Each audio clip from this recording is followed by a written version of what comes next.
আসসালামু আলাইকুম। যারা zero two advanced English free hand writing বইটি সংগ্রহ করেছেন তাদেরকে আমরা প্রতিশ্রুতি দিয়েছিলাম আমরা বই ভিত্তিক কিছু ক্লাস দিব। সেই ধারাবাহিকতায় আজ প্রথম ক্লাস।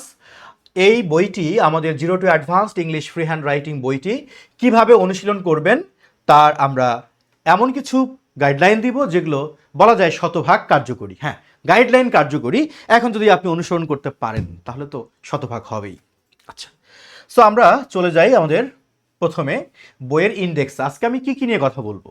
প্রথমত আমি চ্যাপ্টার 1 বুঝাবো, মানে ধরে ধরে চ্যাপ্টার 1 বুঝাবো। এই বইয়ের মধ্যে মোট চ্যাপ্টার আছে কয়টা? 21টা, 21 চ্যাপ্টার আছে। 21টা চ্যাপ্টার 21টা ক্লাসে আমরা বুঝাবো। সেই ধারাবাহিকতায় আজ আমরা চ্যাপ্টার 1 নিয়ে কথা বলবো। কিন্তু যেহেতু আজকে প্রথম ক্লাস, আজকে একটু বাড়তি কথা তো হবেই। আজ আমি ইন্ডেক্সে কি কি আছে, বইটা কিভাবে শুরু করা উচিত, এগুলো বলবো। পরের ক্লাসগুলোতে আর বলবো না। পরের ক্লাসগুলোতে শুধু সুনির্দিষ্ট চ্যাপ্টারকে কেন্দ্র করেই কথা বলবো। যাদের কাছে বই আছে তারা একটু কষ্ট করে বইয়ের ইন্ডেক্সে চলে যান। হ্যাঁ, আমাদের সূচিপত্রে চলে যান, যেখানে লেখা আছে একবিংশ শতাব্দীতে zero two advanced English free hand writing skill বৃদ্ধি করতে এই বইয়ের 21টি অধ্যায়ই যথেষ্ট। এই অংশে চলে যান, ইন্ডেক্সে। আচ্ছা, ইন্ডেক্সে কি কি আছে আমরা একটু দেখে নেই।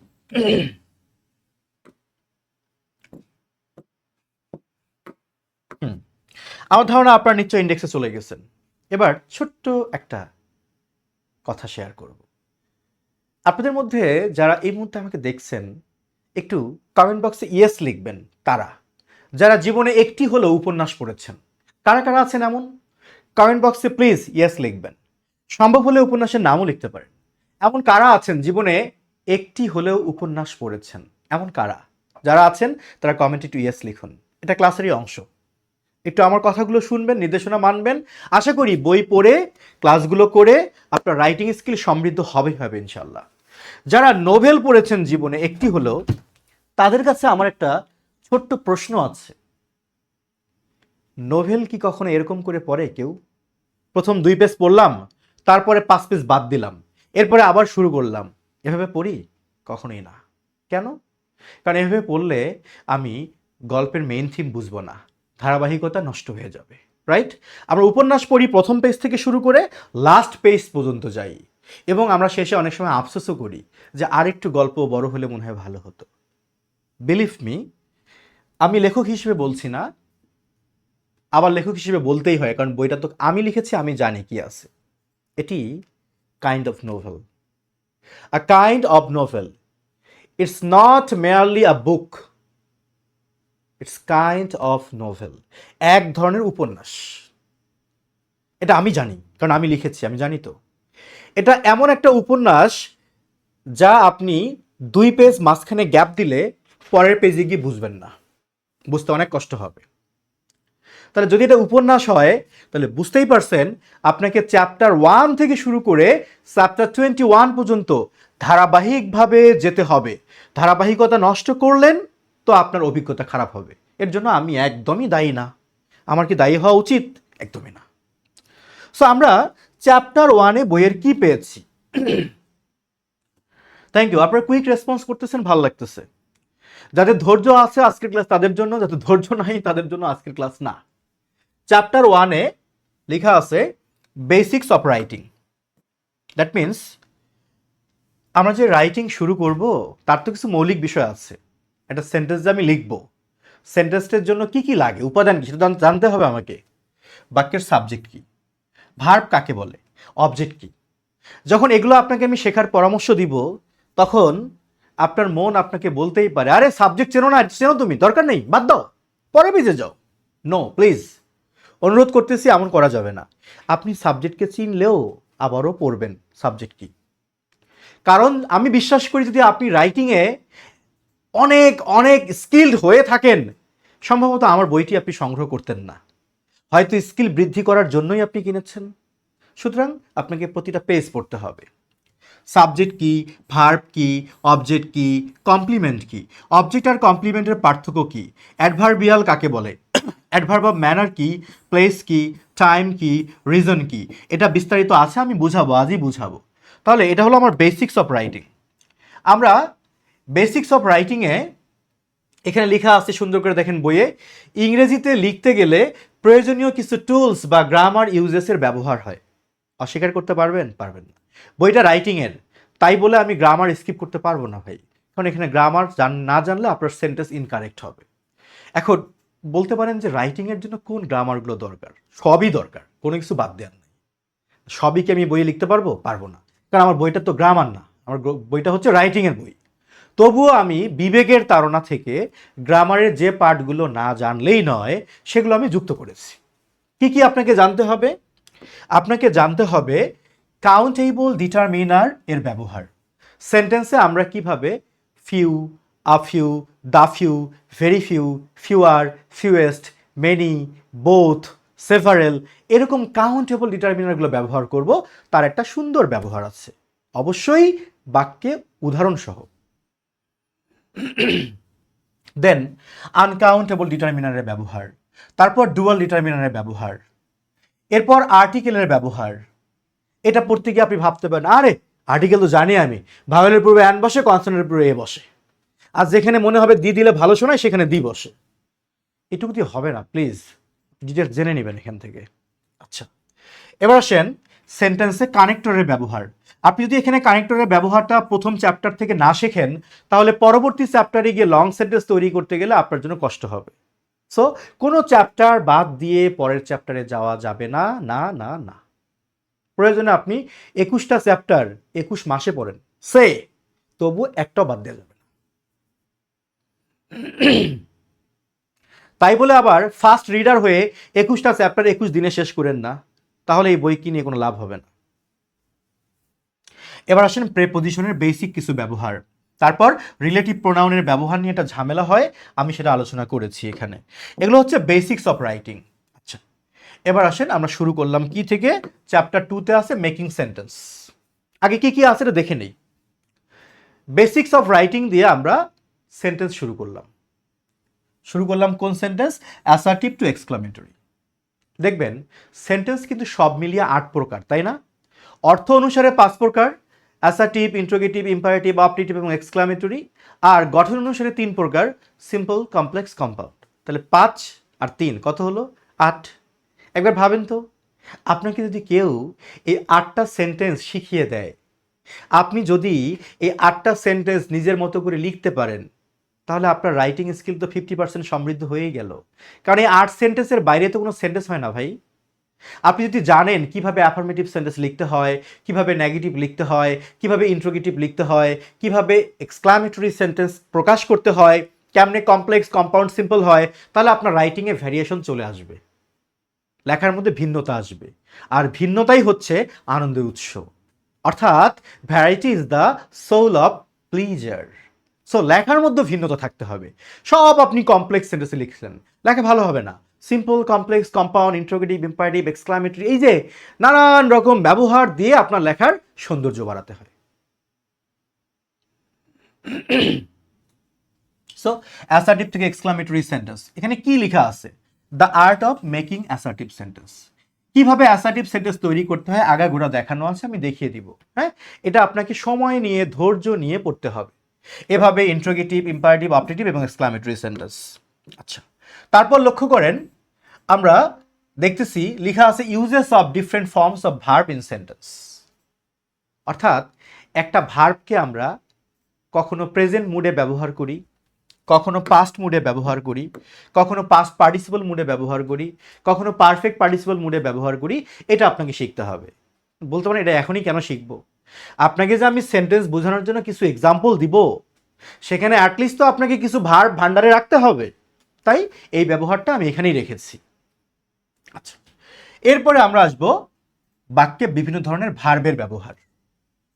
আর আপনার প্রশ্ন হতে পারে যে আপনি অ্যাসার্টিভ থেকে এক্সক্লামেটরি বুঝালেন, এখন তো আপনার সিম্পল, কমপ্লেক্স, কম্পাউন্ড বোঝানোর কথা। নো, আপনার কথায় আমার কথা না। আমি শুধু রাইটার না, আমি একজন শিক্ষকও। ক্লাসরুমে পড়াতে গিয়ে আমি ফিল করি যে স্টুডেন্টদের কি প্রয়োজন। আপনাকে শুধু আমি অ্যাসার্টিভ থেকে এক্সক্লামেটরি পর্যন্ত একটা ধারণা দিয়েছি যে অ্যাটলিস্ট আপনি যেন কলম হাতে নিয়ে লেখা শুরু করতে পারেন। লিখতে গেলে কি লাগবে? ভার্ব লাগবে, ভার্ব বাক্যের প্রাণ। অ্যান্ড এই ভার্বের তো আবার ভ্যারিয়েশন আছে।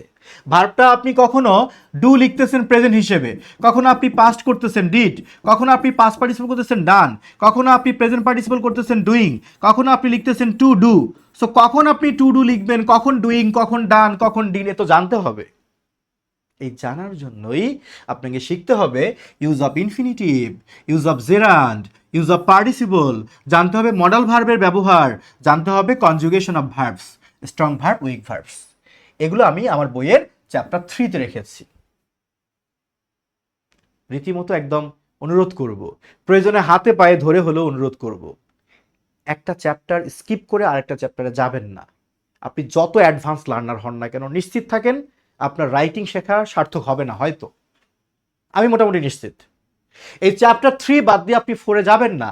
চ্যাপ্টার 3 আগে শেষ হবে, দখলে আসবে, দেন আপনি 4-এ যাবেন। তাহলে আপনার কাছে মনে হবে যে এটা বই না, এটা মধু। মধু, ওই যে বলছিলাম মাঝখানে, ওই কিরে মধু রসমালাই, এটা মনে হবে যদি আপনি প্রত্যেকটা চ্যাপ্টার সমাধান করে পরের চ্যাপ্টারে যান। দেন আমি একটু দেখে নেই আগে কি কি আছে বইয়ে, তারপর আমরা চ্যাপ্টার 1 থেকে আজকে ইনশাল্লাহ শুরু করব। আজকের ক্লাস 2 ঘন্টা হতে পারে, 2.5 ঘন্টা হতে পারে, ডাজন্ট ম্যাটার। আমি মনে করি যার শেখার ইচ্ছা আছে সে লেগে থাকবে, আর যার শেখার ইচ্ছা নেই তারে আমি যত এখানে যদু মধু কদু বুঝাই না কেন, সেগুলো হচ্ছে সে খাবে না। টপিক বেস ক্লাসই দিব আমি, 21টা চ্যাপ্টার কেন্দ্রিক আমি ক্লাস দিব। ধৈর্য হারা হলে হবে না। এই মুহূর্তে আমি সত্যি বলতে আপনাদের কমেন্ট বক্সের দিকে আমি নেই, কোর্স কোঅর্ডিনেটর হয়তো বা দেখতেছে। আমি এখন ফোকাস দিচ্ছি বইয়ে কি আছে এটাকে বুঝাবো। আচ্ছা, তবে আপনারা মন্তব্য করতে পারেন, আমি পরে রিপ্লাই দেব। তাহলে চ্যাপ্টার 3-তে এই ভার্বের এই ব্যবহারগুলো আপনাকে অবশ্যই জোর দিয়ে শিখতে হবে। দেন আসেন চ্যাপ্টার 4। চ্যাপ্টার 4-এ আমরা কি গেলাম? Uses of phrase and close in sentence. সেন্টেন্সের মধ্যে আমরা কিভাবে ক্লোজ এবং কিভাবে ফ্রেজ ব্যবহার করব। প্রিলিমিনারি পরীক্ষার্থীরা তারা তো শুধু ক্লোজ চেনার উপায় শেখে, কোনটার নাম নাউন ক্লোজ, কোনটা অ্যাডজেক্টিভ ক্লোজ, বাট এখানে এটা দিয়ে হবে না।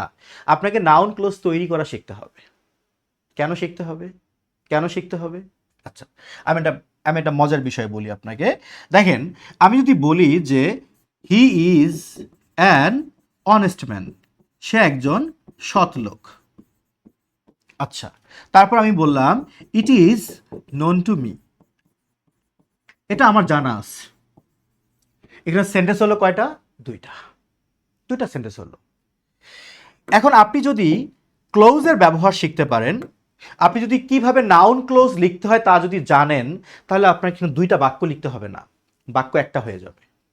এখানে আমি ইটকে কেটে দিব, আর সামনে আমি শুধু দ্যাট বসাই দিব। তাহলে আমার বাক্যটা হয়ে যাবে কি? That he is an honest man is known to all, বা নোন টু মি।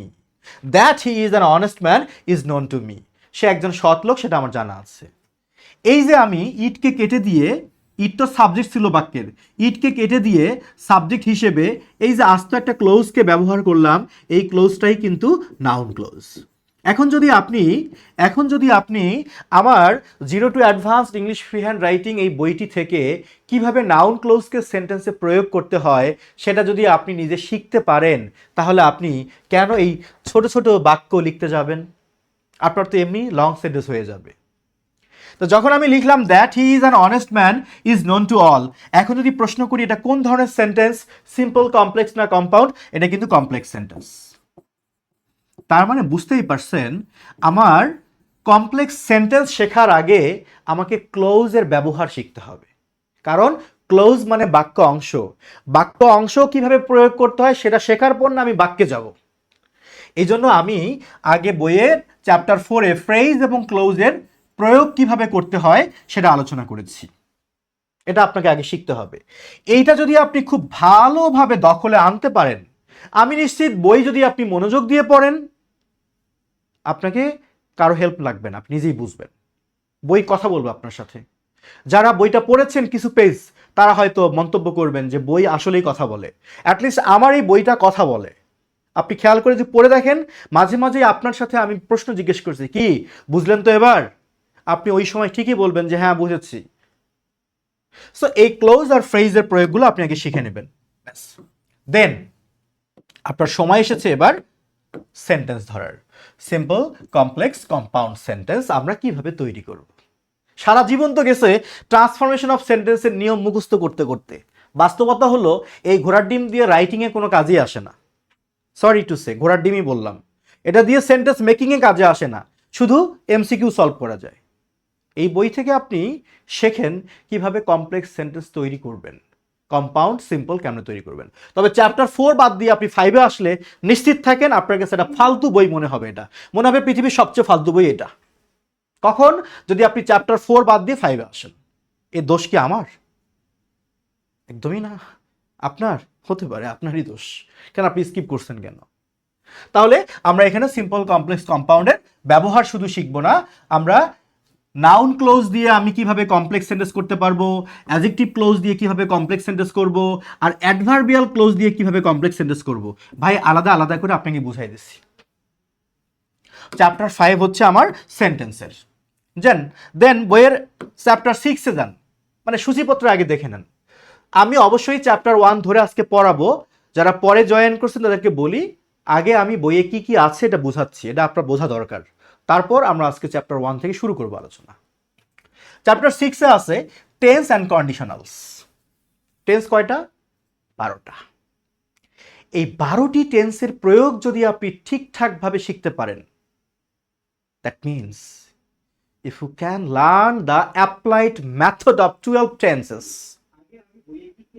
তাহলে বলতে হয় ইংলিশ ফ্রি হ্যান্ড রাইটিং আপনার জন্যই। সরি। সো আমরা 12টা টেন্স শিখব। আপনারা যাদের কাছে বইটা আছে তারা একটু কাইন্ডলি এই এসিটা একটু বন্ধ করে দাও। যাদের কাছে বইটা আছে তারা একটু কাইন্ডলি টেন্সের অধ্যায়ে যাবেন প্লিজ। আমি জানি আজকের এই ক্লাসে আমি কথা বলছি যারা আমার বইটি সংগ্রহ করেছে তাদেরকে সাথে নিয়ে কথা বলছি, হ্যাঁ। সুতরাং আপনারা ধৈর্য নিয়ে থাকবেন। আমার অনেক অনেক প্রিয় শিক্ষার্থীরা কমেন্ট করেছে, তার মধ্যে প্রিয় মানুষরাও কমেন্ট করেছে, সবাই প্রিয় মানুষ। তার মধ্যে আমার একটা প্রিয় শিক্ষার্থী আছে রইস উদ্দিন। হ্যাঁ আলহামদুলিল্লাহ ভালো আছি, থ্যাংক ইউ। অনেকে জয়েন করেছেন। আপনারা একটু টেন্সের চ্যাপ্টারতে যাবেন প্লিজ। টেন্সের চ্যাপ্টার আছে কত পেজে? পেজ 68-এ। 68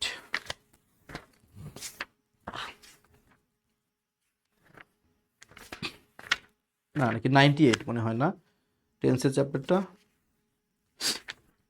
সরি 98-এ মনে হয়।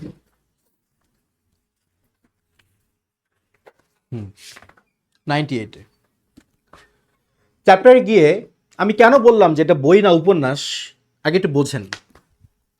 98-এ গিয়ে দেখেন লেখা আছে টেন্সের শুরুতে, টেন্স যেন মহাকালের কথা বলে। টেন্স যেন মহাকালের কথা বলে। আমার পেজের সাথে আপনাদের পেজটা হয়তো একটু নাও মিলতে পারে, কারণ আমি একটু মনে হয় আগের এডিশনের বইটা দেখে বলতেছিলাম, নতুন এডিশনের বইটা হাতে নিলাম। হ্যাঁ, আসলে এডিশনের পার্থক্য নেই, মানে একটু পেজ সেট আপটা ভিন্নভাবে হয়েছে। 97-এ আছে এখানে। আপনারা কি গেছেন টেন্সের চ্যাপ্টারে? হ্যাঁ, এখানে একবার পড়ে দেখেন, টেন্স যেন মহাকালের কথা বলে। এই মহাকালের যাত্রায় কিছু অতীত, কিছু বর্তমান আর কিছু ভবিষ্যতের মধ্য দিয়েই চলছে জীবন। যা আগে সম্পন্ন করেছি তাই অতীত, আর যা এখন করছি তাই বর্তমান, এবং যা এখন করিনি করব বলে ভাবছি, কিংবা কিছুকাল পরে করব তাই তো ভবিষ্যৎ। আপনি এভাবে শিখবেন, গল্পে, কথায়, ঠাড়া পড়া মুখস্থ বিদ্যা বাদ, বুঝে পড়বেন। বর্তমানকালে কতই না ভিন্ন ভিন্ন ঘটনা ঘটে যায়। কিছু ঘটনা চিরকাল ঘটে, আর কিছু ঘটনা চিরন্তন সত্য। কিছু ঘটনা বৈজ্ঞানিকভাবে সত্য, কিছু ঘটনা ঐতিহাসিকভাবে সত্য, আবার কিছু ঘটনা ঘটেনি কিন্তু এই বুঝি ঘটে। এই ঘটনাগুলোই প্রেজেন্ট ডেফিনিট টেন্স। একটা করে টেন্স ধরে সেই টেন্সের আপনি কি চান সব আছে এখানে। একটা টেন্সকে আপনি অ্যাক্টিভ ভয়েসে কিভাবে লিখবেন, পেসিভ ভয়েসে কিভাবে লিখবেন, অ্যাক্টিভ দেখে চিনবেন কেমনে, পেসিভ দেখে চিনবেন কেমনে, ডিটেইলস আছে। এমন হয় আপনাদের মধ্যে এমন কি কেউ আছেন যারা টেন্স চ্যাপ্টারটা অলরেডি দেখেছেন এমন কেউ প্লিজ তারা একটু কমেন্ট করবেন। যারা টেন্স চ্যাপ্টারটা দেখেছেন এবং কতটুকু এনজয় করেছেন একটু জানাবেন। টেন্স চ্যাপ্টারটা যারা দেখেছেন আর কতটুকু এনজয় করেছেন তারা একটু জানাবেন। থ্যাংক ইউ ফারহান ইসলাম, ঝিনুক। টেন্স চ্যাপ্টারটা যারা পড়েছেন তারা একটু অভিজ্ঞতা শেয়ার করেন তো, আমি একটু দেখি।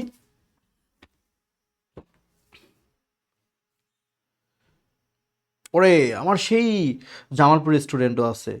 এর আগে যেন শেষ হয় স্যার, এই বিষয়টা যদি দেখতেন। এর আগে যেন শেষ স্যার, সপ্তাহে 2টা ক্লাস। আরে মিয়া আপনি না ধৈর্য হারা মানুষ ভাই। এই এমডি রাকিব, আপনার ধৈর্য তো কম কেন ভাই? পুরুষ মানুষের যদি ধৈর্য কম থাকে সে পুরুষ হতে পারবে? অধৈর্য হলে তো আপনি অকারণে অনেক সময় অঘটন ঘটে ফেলবেন। ধৈর্যশীল হতে হবে। পুরুষ মানুষ থাকবে ধৈর্যশীল। এ কোন পুরুষ আমি দেখতেছি?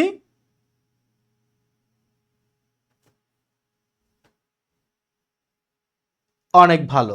আচ্ছা, টেন্সের আমি একটা এক্সপেরিয়েন্স পেলাম। তাহলে চ্যাপ্টার 6 আছে টেন্স। এই টেন্স পড়তে আপনাকে মিনিমাম 1 মাস সময় দিতে হবে। তাহলে ঠিক আছে, একটা করে টেন্সের যত এক্সাম্পল আছে সব সমাধান করতে হবে। শুধু কাকে বলে চেনার উপায় মুখস্থ করে বিদায় নিলেন, টাটা বাই বাই, লাভ হবে না। প্রত্যেকটা এক্সাম্পল সলভ করবেন। দেন আসেন চ্যাপ্টার 6 এর পর চ্যাপ্টার 7, কিভাবে আমরা পেসিভ সেন্সে বাক্য লিখব, কিভাবে অ্যাক্টিভ সেন্সে বাক্য লিখব, এটা শিখতে হবে। ও আচ্ছা, তাড়াতাড়ি শেষ করতে বলছিল যে ও হলো অ্যাডমিশন টেস্টের পরীক্ষার্থী। আচ্ছা বুঝতে পারছি, তোমার বয়স কম তো তাই ধৈর্য কম। ভাইয়া তোমার তাড়াহুড়া করে কোনো লাভ নাই। তোমার অ্যাডমিশন আজ হোক আর আগামীকালই হোক, এই বই সমাধান করতে গেলে তোমাকে কমপক্ষে 3 থেকে 4 মাস সময় দিতে হবে। আদারওয়াইজ তোমার তাড়া দিয়ে কারো যায় আসে না। শিখতে গেলে সময় দিতে হবে ভাইয়া, রাগ করো না। রাগ করলা? রাগ করো না। আচ্ছা, thank you Shahidul Islam Saju. Tense and passive voice খুব ভালো লেগেছে। ওকে ফাইন, তাহলে পেসিভ ভয়েসগুলো শিখে নেবেন আপনি। হ্যাঁ, পেসিভ ভয়েস মানে কি অ্যাক্টিভ থেকে পেসিভ করার নিয়ম? একদমই না। চ্যাপ্টার 8, এবার আসেন the art of making long sentence. আমরা টেন্স শিখলাম, ইনফিনিটিভের ব্যবহার শিখলাম, সিম্পল কমপ্লেক্স কম্পাউন্ড শিখলাম, অ্যাসার্টিভ থেকে এক্সক্লামেটরি শিখলাম, ফ্রেজ ক্লোজের প্রয়োগ শিখলাম, ভাই কানেক্টরের ব্যবহার শিখলাম, 12টা টেন্সের ব্যবহার শিখলাম। তারপর তো আমরা লং সেন্টেন্স তৈরি করা শিখবো, এটাই স্বাভাবিক তাই না? কতটুকু লং? এতটুকু? এতটুকু? এতটুকু না। যাদের কাছে এই বই আছে তারা জানে আমি এমন এমন লং সেন্টেন্সের এক্সাম্পল দিয়েছি, একটা বাক্যই 5 লাইন 6 লাইন 7 লাইন, দেখে মনে হবে যেন প্যারাগ্রাফ। খারাপভাবে নেবেন না, ইতিবাচকভাবে নেবেন। সম্ভবত আমার বইয়ে আমি যত লং সেন্টেন্স দিয়ে উদাহরণ দিয়েছি, বাংলাদেশে অনুবাদ বলেন কিংবা ফ্রি হ্যান্ড রাইটিং বলেন, এমন কোনো বই এখনো লেখা হয়নি যেখানে এর থেকেও লং সেন্টেন্স আছে। সম্ভবত থাকলে আমাকে 2-1 পেজের ছবি দিয়েন, আমার খুশি লাগবে, ভালো লাগবে যে হ্যাঁ আছে। সো লং সেন্টেন্স তৈরি করার কলা কৌশল, প্রত্যেকটা বাক্য ভেঙে ভেঙে, যে এই বাক্যটার পার্ট আছে 6টা, এই পার্টটা অনুবাদ করি, তারপর এটা, এভাবে ভেঙে ভেঙে দেওয়া আছে। এবার আসেন চ্যাপ্টার 9-এ গিয়ে the art of passage translation. Sentence নিয়ে তো খেললাম অনেক, এখন আমরা একটা প্যাসেজকে কিভাবে শাব্দিক অনুবাদ করব, কিভাবে ভাবানুবাদ করব, সেটা দেওয়া আছে এখানে। Bengali to English, Bengali to English, এরপরে দেওয়া আছে কি ইংলিশ টু বেঙ্গলি। এবার ইংরেজি থেকে বাংলা অনুবাদ আমরা কেমনে করব? এখানে বিগত বছরের প্রশ্ন যোগ করা আছে, বিসিএস লিখিত পরীক্ষার প্রশ্ন যোগ করা আছে, ব্যাংকের লিখিত পরীক্ষার প্রশ্ন যোগ করা আছে। এখন আপনি বলতে পারেন যে কারেন্ট 2026 সালের প্রশ্ন দেয়া তো নাই। আরে ভাই, এটা তো কোশ্চেন ব্যাংক না। এটা কি question bank? Is it a question bank? No, এটা কোনো কোশ্চেন ব্যাংক না। এটা হলো রাইটিং শেখার একটা বই। আমি বিগত বছরের প্রশ্ন নিয়েছি আপনার জড়তা কাটানোর জন্য, আপনি যেন দেখে আনন্দ পান। আমি তো বিগত বছরের প্রশ্ন সলভ করতে পারতেছি, এই সাহস, এই কনফিডেন্সের জন্য দিয়েছি। এটা কোনো কোশ্চেন ব্যাংক না, এটা বই। সো এই অনুবাদগুলোতে আমি বিগত বছরের প্রশ্ন রেখেছি শুধু আপনার জড়তা কাটানোর জন্য, ভয় কাটানোর জন্য, ভেঙে ভেঙে বিশ্লেষণ করা আছে। দেন আসল খেলা হলো চ্যাপ্টার 11-এ।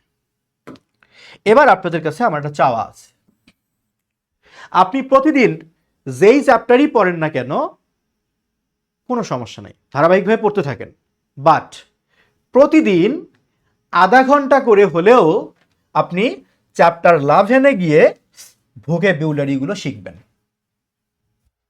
আমি আপনাদের জন্য টপিক আলাদা করে দিয়েছি, যেমন environment and pollution related words and phrases. এইখানে গিয়ে আপনি দেখবেন পরিবেশ দূষণ এগুলো সম্পর্কে লেখালেখি করার জন্য যে ওয়ার্ডগুলো ফ্রিকুয়েন্টলি ইউজড বা বারবার ব্যবহার হয় সেই ওয়ার্ডগুলোর ইংলিশ বাংলা অর্থ দিয়ে তালিকা দেওয়া আছে।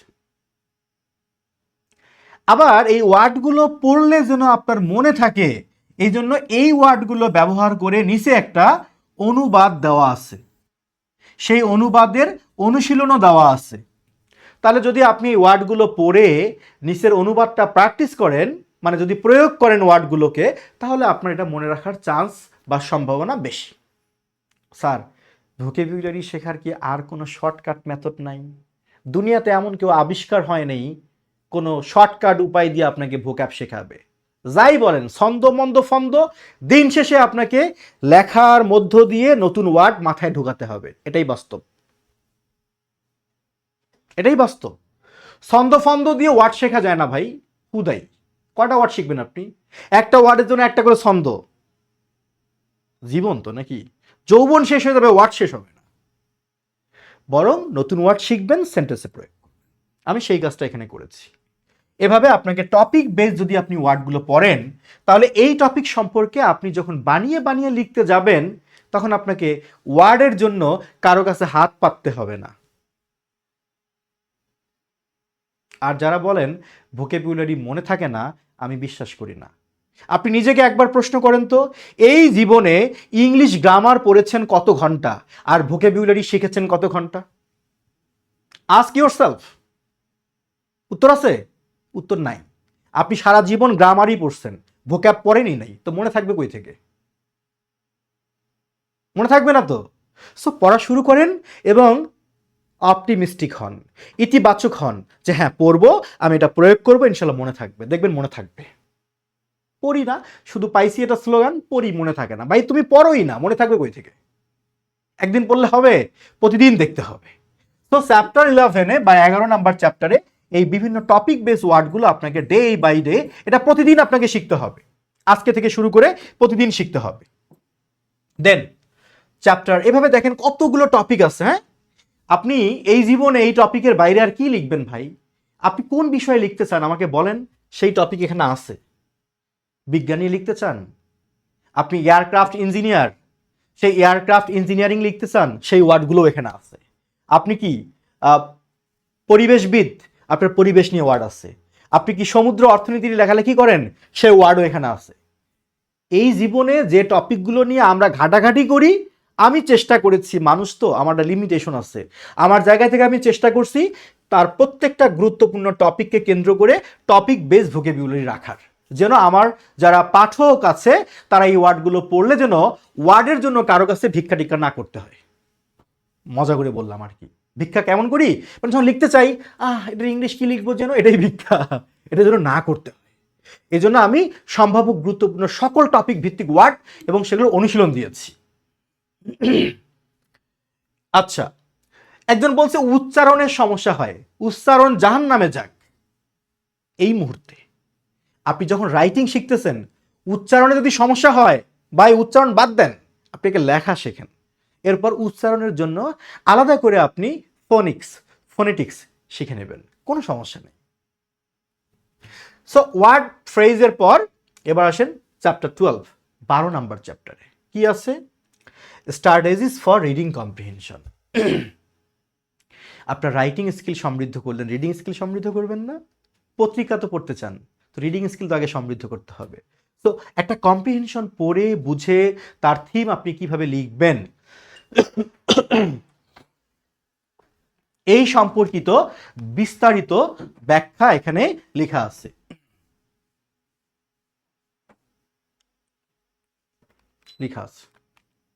সো একটা প্যাসেজ কিভাবে পড়বো, অল্প সময় প্যাসেজ পড়ে বোঝার কৌশল, প্যারাফ্রেজিং করে প্রশ্নের উত্তর লেখার কৌশল, সামারি এবং প্রেসির মধ্যে কোনটা মৌলিক পার্থক্য লেখা আছে, যেগুলো বিসিএস ব্যাংকের পরীক্ষা সহ সকল পরীক্ষায় প্রয়োজন হয়। আচ্ছা, চ্যাপ্টার 12তে হলো এটা।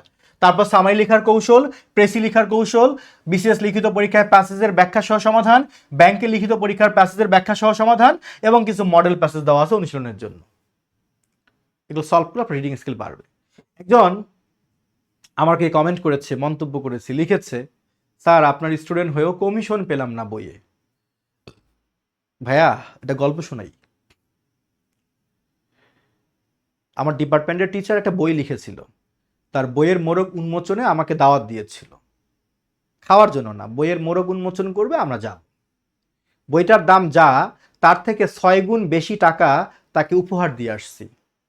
তুমি যদি আমার স্টুডেন্ট হও আর যদি আমার বই সংগ্রহ করো, কখনো টিচারের কাছে কমিশন চাবা না, বরং শিক্ষককে আরো বেশি করে উপহার দিবা। এটাই নিয়ম, যদিও বা আমরা এই নিয়ম জানিই না। অনেকে একটু দুষ্টমিও করছি, আবার একটু সিরিয়াসলিও বলছি। কমিশন কেমনে দিব বলো? বই তো আমার না, বই হচ্ছে ছাপাখানা থেকে আসে, কাগজ মানুষের, সেলাই মানুষের। আমি বইয়ের শ্রমিকও না, আমি ছাপাতেও পারি না, শুধু ইনফরমেশনগুলো আমি দিয়েছি। ইনফরমেশনের কোনো দাম নাই, বিলিভ মি, দাম নেই। অন্তত বাংলাদেশে যদি তুমি আমার স্টুডেন্ট হও, আর যদি বাংলাদেশে তুমি আল্লাহ তোমাকে বাঁচিয়ে রাখে, আরো বড় হও, দেখবা ইনফরমেশনের কোনো দাম নেই। বাংলাদেশের মানুষরা বই কিনে কাগজ গুনে, বাংলাদেশের মানুষরা বই কিনে ক্যালকুলেশন করে কাগজের দাম কয় টাকা পড়ছে, 200 টাকা। আচ্ছা, সেলাই না হয় ধরলাম 50 টাকা, আচ্ছা, আর ছাপাতে না হয় ধরলাম 100 টাকা, তাহলে মোটামুটি 400 টাকা। এটার দাম 600 টাকা, এটার দাম 600, ওজন কতটুক দেখি। এরকম মেন্টালিটি যার, সে জীবনে কখনো জ্ঞান অর্জন করতে চায় না। This is true. তুমি রাগ করো আর আমার অভিশাপ দাও, আই ডোন্ট কেয়ার। এরকম মেন্টালিটি যার, সে পাঠক না, সে জ্ঞান অর্জন করতে চায় না। This is real, this is true. রাগ করলা, আমার কিছু করার নেই ভাই। পাঠক কখনো পেজ গুনবে না, জ্ঞান অর্জনের যার তৃষ্ণা আছে সে কখনো কাগজ দেখবে না, সে কখনো বইয়ের ওজন মাপবে না, সে খুঁজবে কন্টেন্ট কি আছে এখানে। একবার ভাবো তো, একবার ভাবেন তো, আমরা যখন ডক্টরের কাছে যাই প্রেসক্রিপশন নিতে রোগ নিরাময়ের জন্য, কয় পেজ প্রেসক্রিপশন দেয় যেন? কয় পেজ যেন? একটা পেজ। কত যেন নেয়? 1000, 1500, 800। আমরা কি রাগ করি? না। কেন রাগ করি না? কারণ আমরা জানি যে এই প্রেসক্রিপশন না হলে আমার জীবন বিপন্ন হবে, মরেও যেতে পারি, আল্লাহ মাফ করুক। আমাদের কাছে শুধু জীবনের দাম আছে আর পেটের দাম আছে। পেটে খাবার না দিলে ক্ষুধা লাগে, টের পাই। আমাদের কাছে মস্তিষ্কের খোরাকের কোনো দাম নেই। জ্ঞান যে অর্জন করা দরকার এটা আমরা বুঝি না। জ্ঞান অর্জন করলে যে আমরা স্মার্ট হব এটা আমরা জানি না। যার কারণে আমরা ডক্টরের প্রেসক্রিপশনে কোনো হিসাব না করলেও বইয়ের কাগজ গুনে ওজন মাপি। এটা বলতে বাধ্য হইলাম। যারা আমার বই সংগ্রহ করেছেন রাগ করেন না ভাই, এটা আপনাদেরকে শুধু বলছি না, মানে এটা বাস্তবতা। ফলাফল কি? ফলাফল কি? ফলাফল বাংলাদেশে ভালো লেখক নাই লেখক। যে 2-4 জন লেখক ছিল বা আছে, আমরা হিসাব করি ও হিন্দু না মুসলিম, ও আস্তিক নাকি নাস্তিক, ও নামাজ 5 ওয়াক্ত পড়ে নাকি পড়ে না, ও হিন্দু আমার জাতের নাকি ও মুসলিম অন্য জাতের, এগুলো হিসাব নিকাশ হয়। ফলাফল কি হবে? Just wait and watch. জ্ঞান অর্জন করার জন্য ওই সিনে যাইতে হবে। সিন আছে না, যে জ্ঞান অর্জনের জন্য তোমার সুদূর চীনে যাও, ওইখানেই গিয়ে জ্ঞান অর্জন করতে হবে। কারণ এই দেশে জ্ঞানী শিক্ষক লেখক থাকার সম্ভাবনা ডে বাই ডে কমতেছে। বেশি বলে ফেললাম? না, খুব কম বলছি। আরও বেশি বলার ইচ্ছা ছিল, বাট ওই যে আমি তো কি বলবো, কোচিংয়ের মাস্টার, কোচিংয়ের মাস্টাররা বাংলাদেশে কোনো মাস্টার না, তাদের লেকচার কেউ শুনতে চায় না। একজন এসে বইয়ের কাগজের মান বাড়ানো দরকার, অর্থনৈতিকভাবে স্বাবলম্বী হন, আমি কাগজের মান বাড়িয়ে দিব। বুঝলেন? যদি এটা আমি 65 GSM পার্টেক্স প্রিমিয়াম দিয়ে কাগজ দেই, এই বইটার দাম আসবে কমপক্ষে 1000 টাকা। আর্থিকভাবে স্বাবলম্বী হন, আমি কাগজের মান বাড়িয়ে দিব। আর্থিকভাবে স্বাবলম্বী কম হওয়ার কারণে আমাকে এই অনুযায়ী বই করতে হয়েছে। সাজ্জাদ হোসাইন বাবু, আশা করি রিপ্লাই দিবেন। হ্যাঁ, আচ্ছা, এবার আসেন চ্যাপ্টার 13-এ কি আছে? Focus writing, essay writing, focus writing এর মৌলিক পার্থক্যগুলো। এখানে কারা যাবেন? চ্যাপ্টার 12 পর্যন্ত তাদের জন্য যারা বেসিক্যালি কোনো এক্সাম ফেস করবেন না, মানে আইএলটিএস বলেন কিংবা বিসিএস বলেন, ব্যাংক বলেন, ফেস করবেন না, তাদের 1 থেকে 12 পর্যন্ত এই 12টা চ্যাপ্টার খুব গুরুত্ব দিয়ে শিখতে হবে। বাট যারা বিসিএস লিখিত পরীক্ষায় অংশগ্রহণ করবেন, ব্যাংকের লিখিত পরীক্ষায় অংশগ্রহণ করবেন, তাদেরকে চ্যাপ্টার 13তেও জোর দিতে হবে। এখানে কি আছে? এখানে ফোকাস রাইটিং নাই। জি, নাই। আপনারা ফোকাস রাইটিং বলতে যা বোঝেন যে একটা বইয়ের মধ্যে 50টা এসে লিখে দেওয়া থাকবে আর আমি মুখস্থ করে নিব, এটা সেই বই না। এখানে আমি শুধু লিখেছি কিভাবে আপনি একটা এসের বা ফোকাসের ইন্ট্রোডাকশন লিখবেন, মানে আপনি কিভাবে সূচনা লিখবেন। এসে রাইটিং আর ফোকাস রাইটিং এর পার্থক্য আপনাকে বুঝিয়ে দিয়েছি উদাহরণ সহ। কিভাবে ফোকাস রাইটিং বা ইন্ট্রোডাকশন আর কনক্লুশন লিখবেন, অর্থাৎ এসে বা ফোকাসের একটা সূচনা কিংবা উপসংহার কিভাবে লিখতে হয়। জি, এখানে অনেক কথা আছে, সেটা আমি বুঝিয়ে দিয়েছি হাতে কলমে। প্রত্যেকটা প্যারার যে শুরুর বাক্য, যাকে বলা হয় টপিক সেন্টেন্স, কিভাবে টপিক সেন্টেন্স লিখতে হয় সেটি আমি আলোচনা করে দিয়েছি, অবশ্যই উদাহরণ সহ। দেন কিভাবে আমরা ডেটা বা চার্ট বা ডেটা বক্সকে ইনপুট করব, রেফারেন্স কিভাবে দিতে হয় সেটা আমি হাতে কলমে বুঝিয়ে দিয়েছি। এরপর একটা আদর্শ ফোকাস রাইটিং এর ধরন কেমন হয় সেটি আমি দেখিয়েছি। তারপর ব্যাংক জব লিখিত পরীক্ষায় বিগত বছরের কিছু ফোকাস রাইটিং এর বাংলা অনুবাদ সহ সমাধান দিয়েছি। এখন যদি আপনি বলেন যে আমি যদি চাকরি প্রার্থী না হই তাহলে কি আমার এটা পড়া যাবে না? কেন যাবে না? আপনি পড়বেন, আপনাকে প্রবন্ধ লেখা শিখতে হবে। আমি শুধু বলেছি যারা চাকরি প্রার্থী তারা এখানে বেশি করে জোর দিয়ে পড়বে। কিন্তু কেউ যদি মনে করে যে আমি তো ব্যাংকের পরীক্ষা দিব, সব বাদ, আমি ফোকাস দিয়ে শুরু করব, ও গেল, ওর এই বই কেনা না কেনা কি কথা? ভাই, এসে তুমি কি মুখস্থ করবা? বানিয়ে লিখবা। বানিয়ে লিখতে গেলে তোমাকে আগে 12টা চ্যাপ্টার শেষ করতে হবে, তাহলে তুমি বানিয়ে লিখতে পারবে। সিম্পল হিসাব। এরপর আসেন chapter 14, essay writing. Sorry, essay writing এর জন্য একই রকম ভাবে কিভাবে এসে লিখতে হয় তার কলা কৌশল দেওয়া আছে, উদাহরণ দেওয়া আছে, বিগত বছরের প্রশ্ন সংযোজন করা আছে। চ্যাপ্টার 15-এ আসেন আর্গুমেন্টেটিভ এসে বা আর্গুমেন্টেটিভ রাইটিং আমরা কেমনে উপস্থাপন করব। বলা হলো চাঁদ সূর্যের চারদিকে ঘোরে, সে একটা স্টেটমেন্ট দিয়ে আপনাকে বললো do you agree or disagree, আপনি এটা সমর্থন করেন কি না। আপনি সেটা একটার পর একটা লজিক দিয়ে ব্যাখ্যা দিয়ে লিখবেন। দিস ইজ কল্ড আর্গুমেন্টেটিভ এসে। সেটা লেখার আগাগোড়া কলাকৌশল এখানে আছে, কোনো শর্টকাট মেথড নেই, রিয়েল মেথড সুন্দর করে উপস্থাপন করা আছে, নান্দনিকভাবে উপস্থাপন করার চেষ্টা করেছি, পড়লে ফিল করতে পারবেন। এবার বিগত বছরে আইএলটিএস এর রাইটিং পার্টে বিভিন্ন আর্গুমেন্ট এসেছে, ব্যাংকে আর্গুমেন্ট এসেছে, সেগুলো আমি এখানে উদাহরণ হিসেবে দেওয়ার চেষ্টা করেছি। আচ্ছা, then chapter 16, the art of paragraph বা শর্ট নোট রাইটিং। প্যারাগ্রাফ বা শর্ট নোট কিভাবে লিখব। মাঝে মাঝে আমার মেজাজটা একটু খারাপও হয়, রাগও হয়, জানেন। এক ভদ্রলোক আরিফ হোসেন, স্যার বইটা নিয়েছি কিন্তু ক্লাসগুলো কিভাবে করব। মাত্র এসে হাজির হলো, 2 মিনিট একটু ধৈর্য নিয়ে শুনেও না যে কি বলতেছে, শুনি একটু। ভাই রাগ করেন না, রাগ করলে করেন, ধৈর্য বাড়াতে হবে। আপনাদেরকে বলেই দিছে যে 10টায় ক্লাস শুরু হবে, আপনি আসছেন কয়টায়?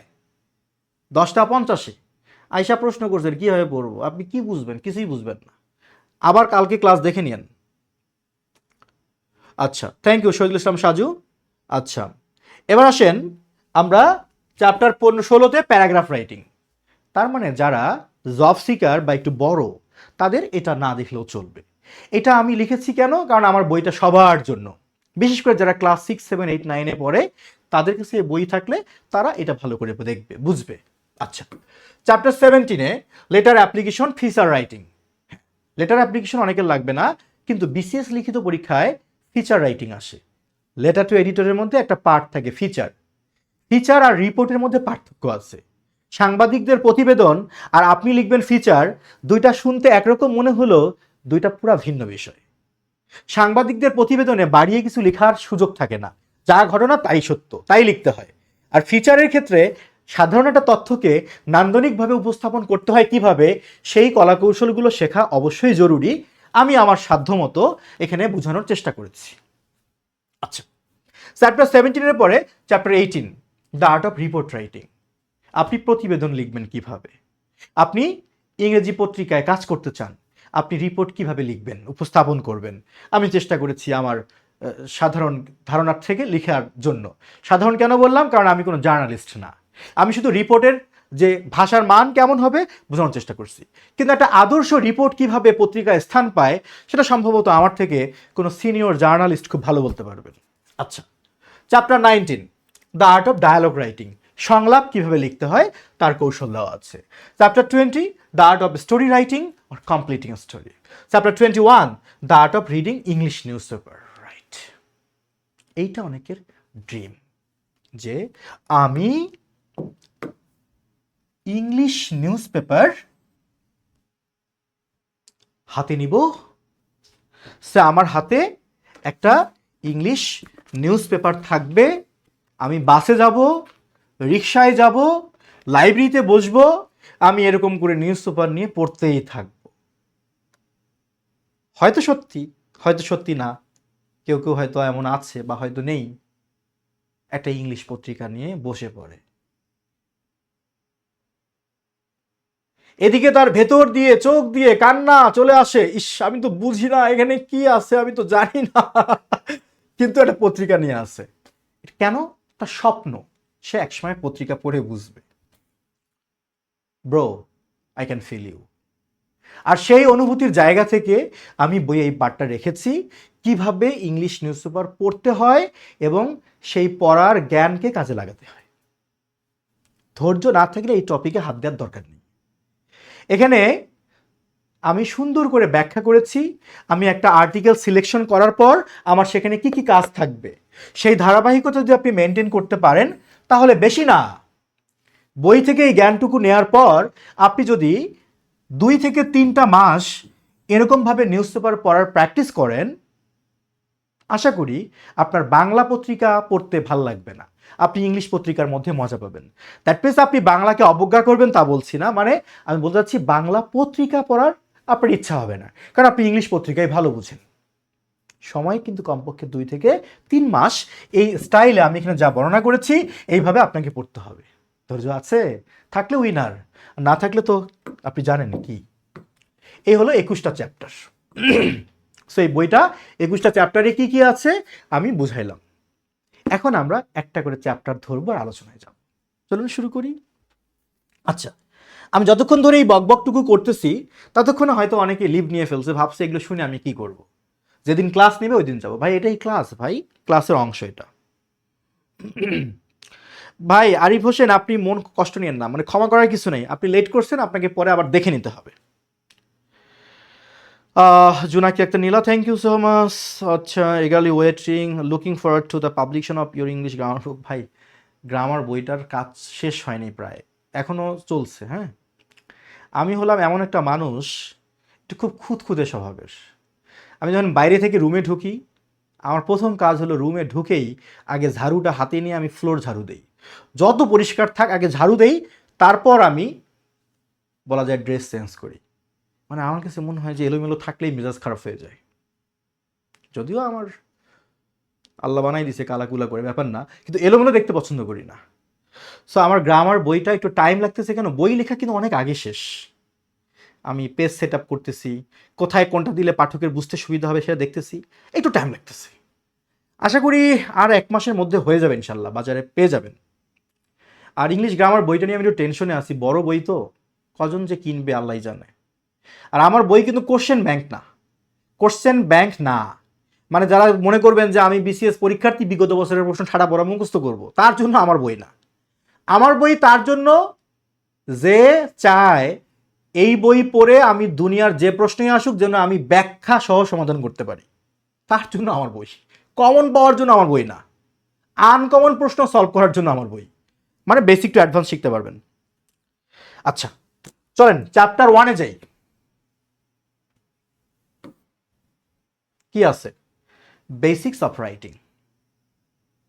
সত্যি বলতে বইয়ের উপর ক্লাস মানে কি, আমি বইটা কিভাবে পড়বেন সেটাই তো বুঝাবো, এটাই তো বাস্তব। আর যদি বইটা অস্পষ্ট হইতো তখন আমি নিজেই কলম হাতে নিয়ে লেখা শুরু করতাম।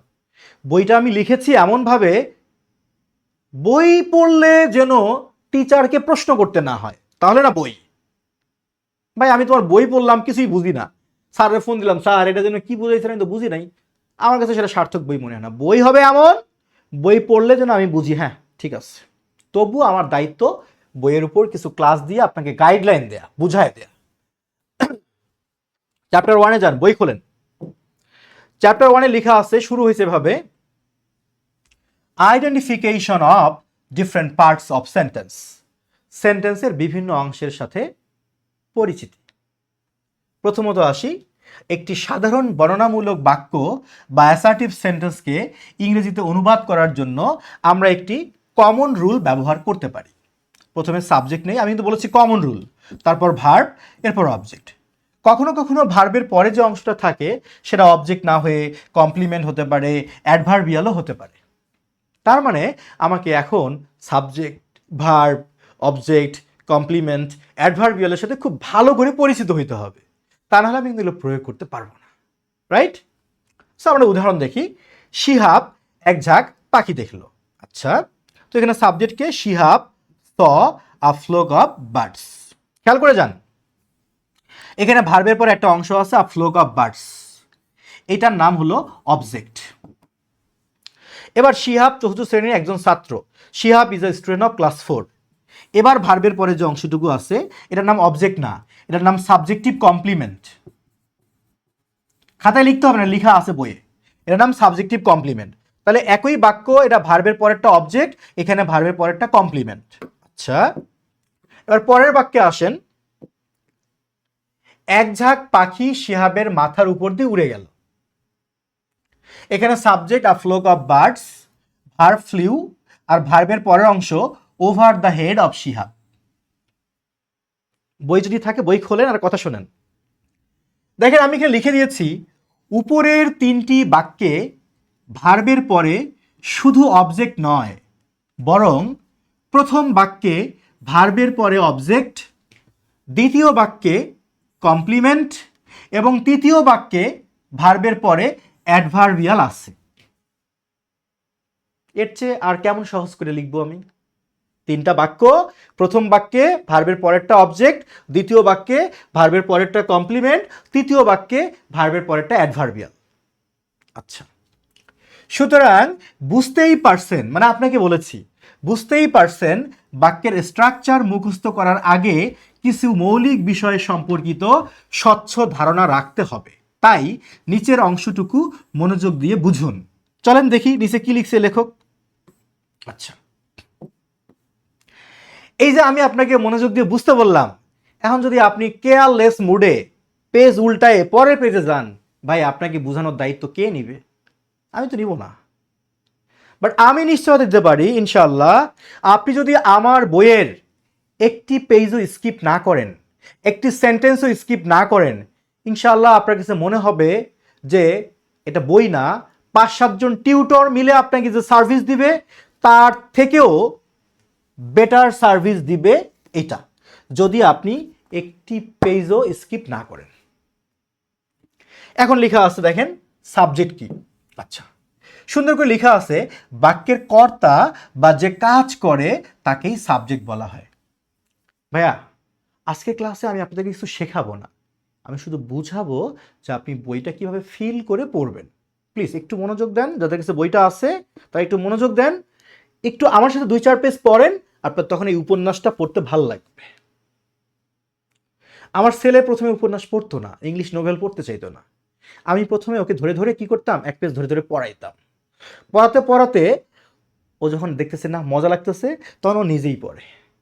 আমিও চেষ্টা করতেছি একটু আপনাদের ধরে বুঝাই দিতে, আর কিচ্ছু না। বাক্যের কর্তা বা যে কাজ করে তাকেই সাবজেক্ট বলা হয়, এবং ওই সাবজেক্ট কখনো ব্যক্তিবাচক, কখনো বস্তুবাচক, এমনকি কখনো প্রাণীবাচকও হতে পারে।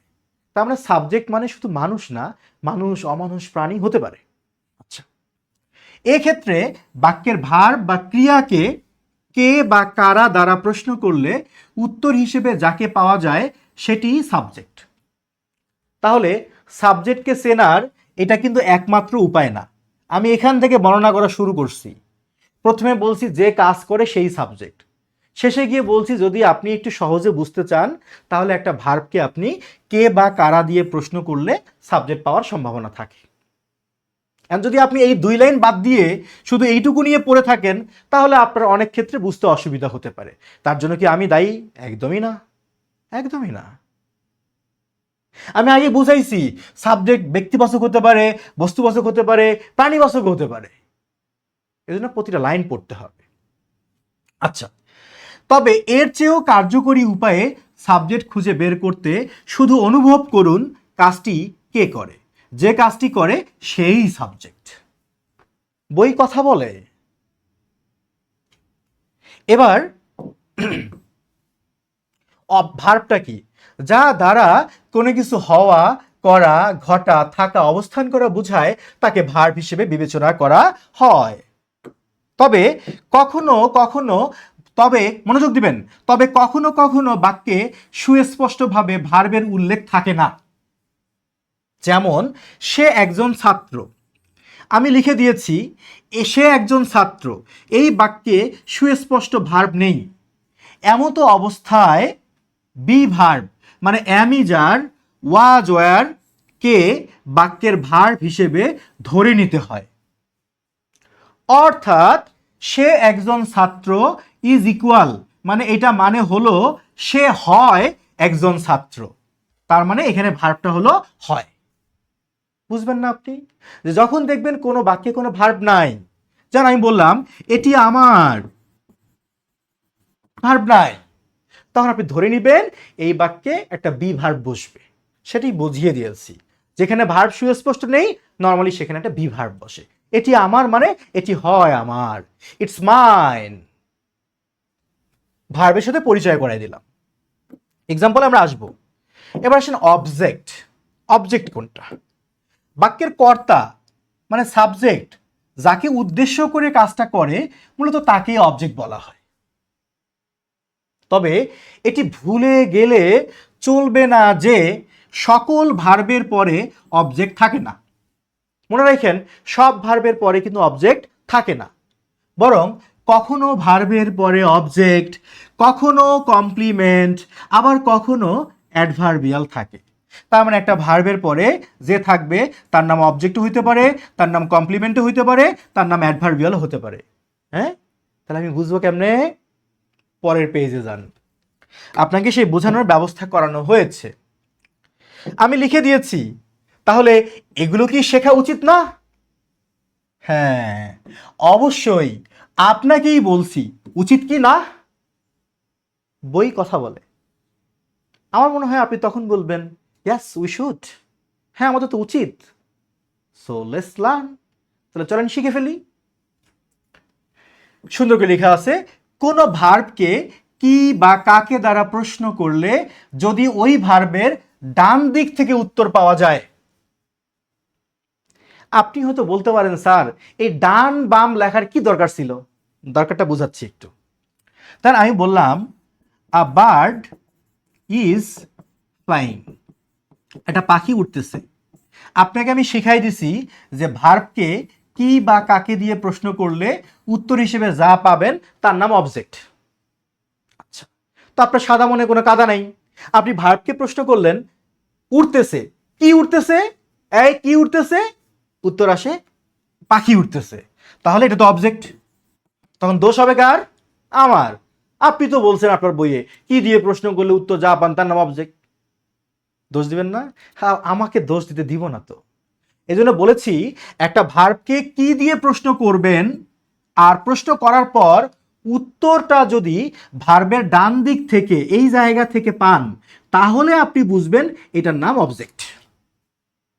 যেমন আমি যদি বলি আই রিড আ বুক, আমি একটা বই পড়ি, আমি ভার্বকে প্রশ্ন করলাম কি পড়ি, উত্তর আসে বই, তো আমার উত্তরটা ভার্বের ডান দিক থেকে আসছে, তার মানে এখন আমি ধরবো এটা হলো আমার বাক্যের কি object. So try to feel me, কতটা গভীরভাবে চিন্তা করে আপনাকে অনুভব করে আমার বইটা লিখতে হয়েছে। আমার সৌভাগ্য হয়েছে যে আমি শিক্ষকতা করতেছি। আমি শিক্ষকতা না করলে হয়তো আমি এই ডান বাম এগুলো লিখতে পারতাম না, কারণ আমি ক্লাসরুমে দেখছি স্টুডেন্টরা কোথায় সমস্যা অনুভব করে। সো আমার শিক্ষকতার অভিজ্ঞতাটুকু আমি বইয়ে পুরোটুকু ঢেলে দেওয়ার চেষ্টা করছি। তাহলে একটা ভার্বকে কি বা কাকে দ্বারা প্রশ্ন করলে যদি ডান দিক থেকে উত্তর পাওয়া যায় তাহলে সেটা হবে অবজেক্ট। যেমন লক্ষ্য করবেন, কাজল একটা গান গায়, কাজল সিংস আ সং। এখানে ইংরেজি বাক্যটিতে ভার্ব কে সিং, এই ভার্বকে যদি প্রশ্ন করা হয় কি গায়, উত্তর হিসেবে পাওয়া যায় একটি গান। সুতরাং এই বাক্যে আ সং বা একটি গান এটাই অবজেক্টের কাজ করে। যারা চোখের পলক না ফেলে পুরোটা দেখতেছেন তাদের মধ্যে কেউ আমাকে একটু বলবেন প্লিজ, একজন হলেও, যে এই ব্যাখ্যা কি বুঝতে কোনো অসুবিধা হচ্ছে? মানে যদি আপনি এভাবে পড়ে যান অমনোযোগী না মনোযোগী হয়ে, আপনার কি বুঝতে অসুবিধা হবে? প্লিজ দু একজন আমাকে রেসপন্স করবেন যারা মনোযোগ দেখতেছেন। এইভাবে যেখানে লেখা আছে বইয়ে এই ব্যাখ্যা বুঝতে কি কারো অসুবিধা হওয়ার কথা?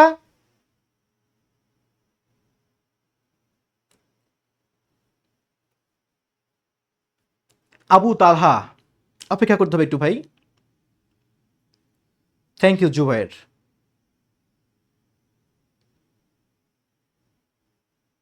উত্তর নাই, কারো নাই না? এই ব্যাখ্যা বুঝতে আপনাদের অসুবিধা হবে কিনা আপনারা জানেন না।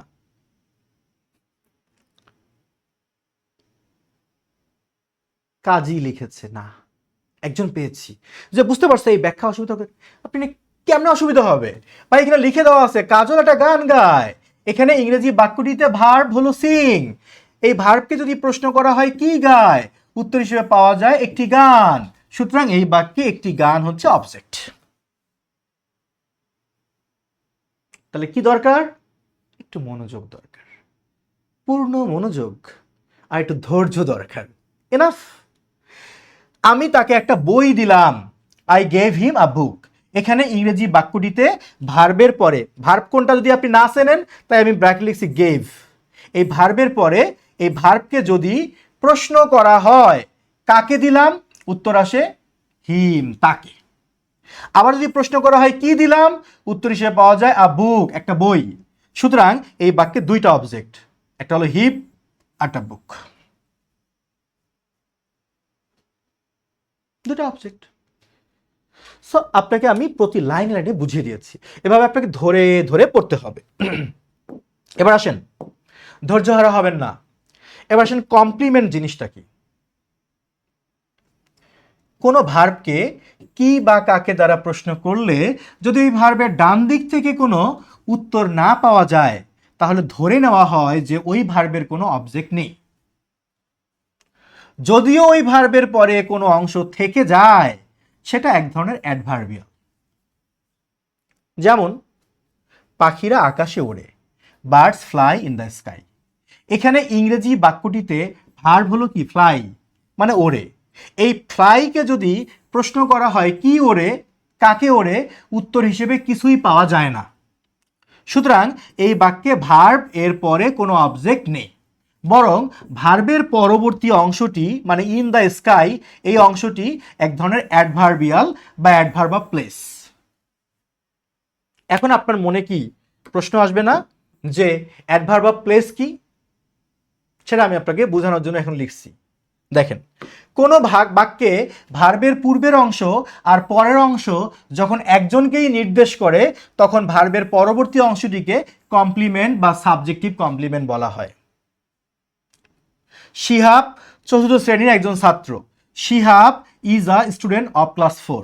এখানে ভার্বকে ইজ, ভার্বের পূর্বের অংশটাকে শিহাব, ভার্বের পরের অংশটাকে আ স্টুডেন্ট অফ ক্লাস 4।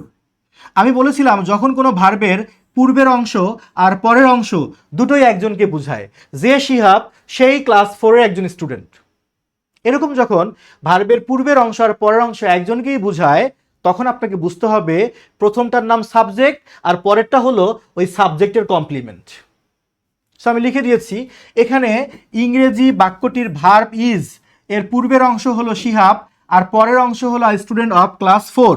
দুটো অংশই একজনকে নির্দেশ করতেছে, অর্থাৎ যে ব্যক্তি শিহাব সেই ব্যক্তি চতুর্থ শ্রেণীর একজন ছাত্র। সুতরাং এই বাক্যে স্টুডেন্ট অফ ক্লাস 4 অংশটি এক ধরনের কমপ্লিমেন্ট বা সাবজেক্টিভ কমপ্লিমেন্ট। আপনি কেন বুঝবেন না?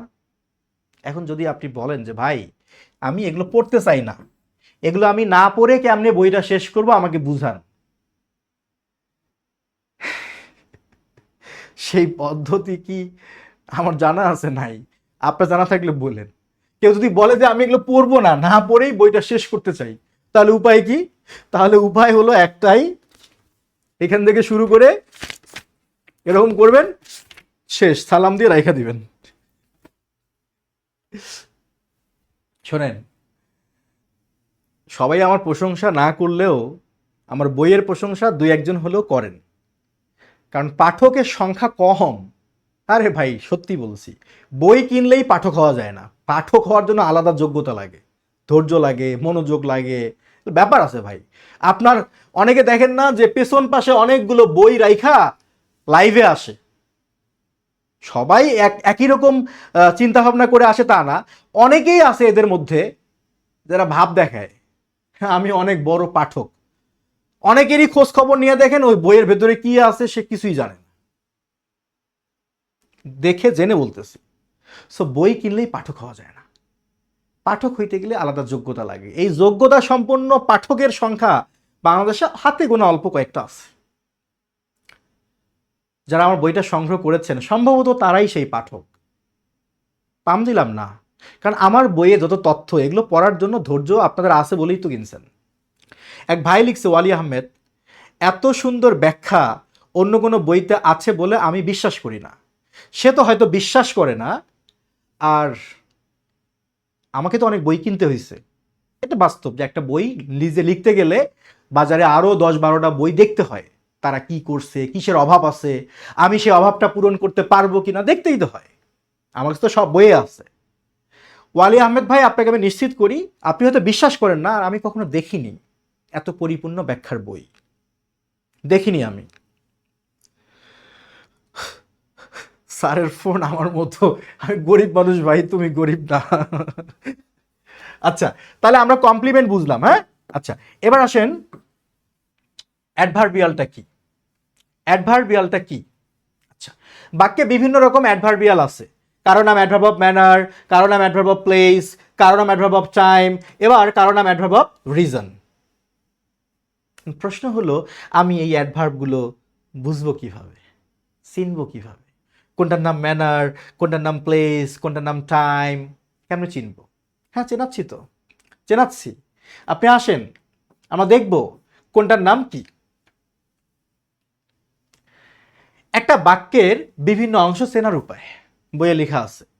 একটা ভার্ব আপনি খুঁজে বের করবেন, ভার্বটাকে কে বা কারা দিয়ে প্রশ্ন করবেন, করলে উত্তর হিসেবে যা পাবেন তার নাম সাবজেক্ট।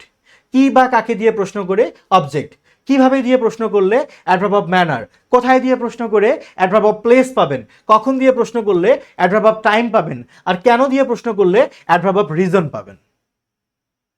যেমন লেখা আছে, জনাব রাকিব হাসান সোনাপুর গ্রামের নিরক্ষর মানুষদেরকে শিক্ষিত করতে 2019 সালের জুন মাসে কয়েকজন শিক্ষানুরাগী ব্যক্তির অংশগ্রহণের মধ্য দিয়ে সোনাপুর বাজারে একটি নৈশ বিদ্যালয় চালু করেন। চলুন এই বাক্যের বিভিন্ন অংশ শনাক্ত করি। চলুন, মানে কোনটা কি এটা আমরা শনাক্ত করব। সো এখানে বলা হয়েছে যে ভার্বটা কি, চালু করেন। আমরা প্রশ্ন করছি কে চালু করেন, উত্তর আসে জনাব রাকিব হাসান। এই যে কে দিয়ে প্রশ্ন করে যাকে পেয়েছেন সেটি বাক্যের সাবজেক্ট। এবার প্রশ্ন করেন কি চালু করেন, একটি নৈশ বিদ্যালয়, এটা হলো বাক্যের অবজেক্ট। কিভাবে চালু করেন কয়েকজন শিক্ষা অনুরাগী ব্যক্তির অংশগ্রহণের মধ্য দিয়ে। এই যে কিভাবে দিয়ে প্রশ্ন করে উত্তর হিসেবে যাকে পেয়েছেন সেটি হলো অ্যাডভার্ব অফ ম্যানার। এবার আসেন কোথায় চালু করেন, উত্তর হলো সোনাপুর বাজারে। তার মানে কোথায় দিয়ে প্রশ্ন করে যা পেয়েছি সেটা হলো অ্যাডভার্ব অফ প্লেস। কখন চালু করেন, 2019 সালের জুন মাসে। এই যে কখন দিয়ে প্রশ্ন করে যা পেয়েছি সেটা হলো অ্যাডভার্ব অফ কি, টাইম। এবার আসেন কেন চালু করেন, উত্তর হলো সোনাপুর গ্রামে নিরক্ষর মানুষদেরকে শিক্ষিত করতে। এটা নাম হলো অ্যাডভার্ব অফ রিজন। এখন হলো ভাই এই বাক্যকে অনুবাদ করব কেমনে, তাই না? আচ্ছা, এই ধরনের বাক্যকে ইংরেজিতে অনুবাদ করার সাধারণ একটা নিয়ম আছে। সাধারণ নিয়মও আছে, অসাধারণ নিয়মও আছে। সাধারণ নিয়মটা হলো আপনাকে প্রথমে সাবজেক্ট নিতে হবে। এখন যদি আসি বলেন সাবজেক্ট কি, তাহলে তো বিপদ, কারণ আপনাকে এতক্ষণ ধরে আমি সাবজেক্ট চেনায় আসছি। এই জন্য বলছি যদি এই বইয়ের কেউ একটা পেজ বাদ দেয় তাহলে বোঝানোর দায়িত্ব আমার না ভাই, আমার না। একজন লিখছে শুভজিৎ চ্যাটার্জি, স্যার সম্পূর্ণ বইটার উপর একটা কোর্স লঞ্চ করুন না দয়া করে। ভাই বিশ্বাস করেন এই বই থাকলে আপনার আর কোর্সটা লাগবে না ভাই। কেন লাগবে না? কারণ আমি চেষ্টা করছি বইটা কিনলে যেন আর কোর্স না করা লাগে। বুঝেন না কত ব্যাখ্যা করে লিখছি। আপনি শুধু পড়বেন। এখন যদি বলেন স্যার আমার ধৈর্য নাই, আপনি পড়াই দিলে আমি পড়তে পারবো, হ্যাঁ তাহলে একটা কোর্স করাই যায়। আচ্ছা, তাহলে এই ধরনের বাক্যকে অনুবাদ করার নিয়ম হলো আগে সাবজেক্ট, তারপর ভার্ব, তারপর অবজেক্ট নিব, তারপরে আমরা অ্যাডভার্বিয়ালগুলো নিব। আচ্ছা, অ্যাডভার্বিয়াল মানে adverb of manner, place, time, reason. তো এবার আসেন আমরা সেই স্টাইলে ওই বাক্যটিকে আমরা অনুবাদ করে ফেলি। হ্যাঁ, যে বাক্যটা ছিল অনুবাদ করে ফেলি। সাবজেক্ট নিব, ভার্ব নিব, অবজেক্ট নিব, ম্যানার নিব, প্লেস নিব, টাইম নিব। সাবজেক্ট কে ছিল জনাব রাকিব হাসান, মানে মিস্টার রাকিব হাসান। ভার্ব কোনটা, চালু করেন, স্টাবলিশড। হ্যাঁ আপনি স্টার্টেডও লিখতে পারেন, ইন্ট্রোডিউস লিখতে পারেন। এবার অবজেক্ট কি চালু করেন, একটা নৈশ বিদ্যালয়, আ নাইট স্কুল। এবার কিভাবে চালু করেন, কয়েকজন শিক্ষা অনুরাগী ব্যক্তির অংশগ্রহণের মধ্য দিয়ে। এখন আপনি প্রশ্ন করতে পারেন এই যে এইটুকুর ইংলিশ আপনি এটা লিখছেন কিভাবে? আপনি এখানে উইথ কেন লিখলেন, আবার পার্টিসিপেশন কেন লিখলেন? আমি তো আগে লিখতাম কয়েকজনের ইংলিশ, আর আপনি লিখছেন উইথ, কেন লিখলেন? এই ফ্রেজটা আপনি কিভাবে অনুবাদ করলেন? আপনার মনে প্রশ্ন আসবে না? আসবে, অবশ্যই আসবে। এটার জন্য আমি এই আলোচনার আগেই আপনাদের কিভাবে ফ্রেজকে অনুবাদ করতে হয় তা কিন্তু আমি বুঝাই দিয়েছি, যে একটা ফ্রেজকে আপনি কিভাবে অনুবাদ করবেন ভেঙে ভেঙে পেছন দিক থেকে, সেটা কিন্তু আমি আগেই আপনাকে বুঝিয়ে দিয়েছি যে যে কোনো ফ্রেজকে অনুবাদ করতে হয় পেছন দিক থেকে। এটা যদি আপনি আগে পড়ে আসেন তখন আপনি বুঝবেন যে উইথ অংশগ্রহণের ইংলিশ কি পার্টিসিপেশন, আবার এই যে রয়ের ইংলিশ হলো অফ, এবার কয়েকজন শিক্ষানুরাগী ব্যক্তি তার মানে সেভারাল এডুকেশন এনথুসিয়াস্ট। তারপর কোথায়, সোনাপুর বাজারে, at the Sonapur market place. এবার কখন, জুন মাসে, ইন জুন অফ 2019। এবার কেন, সোনাপুর গ্রামে নিরক্ষর মানুষদেরকে শিক্ষিত করতে, two educate the illiterate people of Sonapur village. এখন দেখেন আমি কিন্তু নিয়ম মেনটেন করছি। আগে সাবজেক্ট নিয়েছি, তারপর ভার্ব, তারপর অবজেক্ট, তারপর ম্যানার, প্লেস, টাইম, রিজন। এটা কিন্তু আমি নিয়ম দিয়েছি আগে। তারপর আবার কি লিখছি দেখেন। তবে বাক্যে অ্যাডভার্বিয়াল ফ্রেজগুলো ব্যবহার করার কোনো ধরা বাঁধা নিয়ম নেই। মানে আপনাকে যে আগে ম্যানার লিখতে হবে, তারপর প্লেস, এরপর টাইম, তারপর রিজন, এরকম কোনো নিয়ম নাই। তাহলে নিয়মটা কি? কোনো নিয়মই নাই। দেখেন পরে, সকল অ্যাডভার্বিয়াল ফ্রেজকে বাক্যের অবজেক্টের পরে ব্যবহার করতে হবে এমন কোনো বাধাবদ্ধকতা নেই। বরং কিছু অ্যাডভার্বিয়াল ফ্রেজকে মূল বাক্যাংশের শুরুতে আর কিছু অংশ মূল বাক্যাংশের পরেও ব্যবহার করা যায়। তার মানে আপনার বাক্যে ম্যানার, প্লেস, টাইম, রিজন এগুলো আছে। আপনি মাঝখানে সাবজেক্ট, ভার্ব, অবজেক্ট রেখে এই অ্যাডভার্বিয়ালগুলোর দুইটা অংশ আপনি সামনে আর দুইটা অংশ বাক্যের পেছনেও রাখতে পারেন। এখন আপনি বলবেন স্যার কেমন, একটু দেখাই দেন। এই দেখাই দেওয়ার জন্য আমি স্টাইল 1, স্টাইল 2, স্টাইল 3, স্টাইল 4 ওই বাক্যটাকে আমি 4টা স্টাইলে লিখেছি। প্রথম স্টাইলটা কি, ট্র্যাডিশনাল, গতানুগতিক নিয়ম। প্রথমে সাবজেক্ট, তারপর ভার্ব, এরপর অবজেক্ট, এরপর adverb of manner, adverb of place, adverb of কি টাইম, অ্যাডভার্ব অফ রিজন। এই অনুসারে লিখছি। যেমন সাবজেক্ট দিয়েছি মিস্টার রাকিব হাসান, ভার্ব দিয়েছি স্টাবলিশড, অবজেক্ট দিয়েছি আর night school, adverb of manner দিয়েছি উইথ দ্য, এই যে অ্যাডভার্ব অফ ম্যানারটুকু আমি লিখেছি। এবার অ্যাডভার্ব অফ প্লেস দিয়েছি এখানে, অ্যাডভার্ব অফ টাইম দিয়েছি, অ্যাডভার্ব অফ রিজন দিয়েছি। একদম ভদ্রলোকের মতো নিয়ম ধরে লিখছি। এবার আমি বলেছি এগুলোকে এতভাবে নিয়ম দিয়ে সাজিয়ে লেখা জরুরি না। স্টাইল 2-তে আমি কি দেখাচ্ছি? স্টাইল 2-তে দেখেন আমি সাবজেক্ট ভার্ব অবজেক্টটাকে মাঝখানে রাখছি। এর আগে আমি একটা অতিরিক্ত অংশ হিসেবে অ্যাডভার্ব অফ রিজনকে নিয়ে আসছি। কারণ আপনি বলতে পারেন রিজন দিয়ে শুরু করতে হবে, এটা আমি বুঝবো কেমনে? বাক্যটা পড়েন, পড়লে আপনি বুঝবেন। তো আমি শুরুতে রিজন লিখেছি, two educate the illiterate people of Sonapur village. তারপর আমি সাবজেক্ট ভার্ব অবজেক্ট দিয়েছি। এটা একটা স্টাইল, আপনাকে ধৈর্য নিয়ে বাক্যটা পড়তে হবে। তারপর স্টাইল 3, স্টাইল 4, যখন আপনি একটা বাক্যকে এরকম 4 ভাবে দেখবেন, বুঝবেন, তখন আপনি বুঝতে পারবেন যে হ্যাঁ, ম্যানার, প্লেস, টাইম, রিজন কোথায় বসাবো তার কোনো ধরাবাঁধা নিয়ম নেই। আমার যেখানে বসালে বাক্যটা অর্থের দিক থেকে সুন্দর হয়, আমি সেখানেই বসাতে পারবো। এটা না আপনি এই 4টা বাক্য পড়লে বুঝবেন। যদি আপনি 4টা বাক্য ফিল না করেন তাহলে কি, তাহলে তো বুঝবেন না। সো কথা একটাই বারবার, এটা বই না, এটা উপন্যাস। এটা বোঝার জন্য আপনাকে ধৈর্য নিয়ে লেগে থাকতে হবে। আচ্ছা, এখন আমি কি চাচ্ছি? আমি চাচ্ছি আপনাদেরকে চ্যাপ্টার 1টা একটু ধরে দিলাম, একটু বুঝাই দিলাম যে আপনি কিভাবে এই চ্যাপ্টার 1টা সলভ করবেন। আপনাদের কাজ হলো একটু পড়ে ফেলা। চ্যাপ্টার 1 শেষ না করে 2-এ যাবেন না। আগামী ক্লাসের আগে চ্যাপ্টার 1টা একবার শুধু রিডিং করে যাবেন। উপন্যাসের মতো 2 গালে হাত দিয়ে বুঝে বুঝে পড়বেন। যদি না বোঝেন, আমি দায়িত্ব নিয়ে বলতেছি, আপনার বাসায় গিয়ে আমি বুঝাই দিয়ে আসবো। কারণ আমি জানি আমাকে যেতে হবে না। আপনি যদি একটা ওয়ার্ড স্কিপ না করেন, আপনি বুঝবেনই ইনশাল্লাহ। এখন যাদের লং সেন্টেন্স লেখার আগ্রহ খুব, চ্যাপ্টার 1, 2, 3, 4 বাদ দিয়ে লাভ দিয়ে চলে গেছেন লংয়ে, তাদের জন্য অশনি সংকেত অপেক্ষা করতেছে, কষ্ট হবে বুঝতে।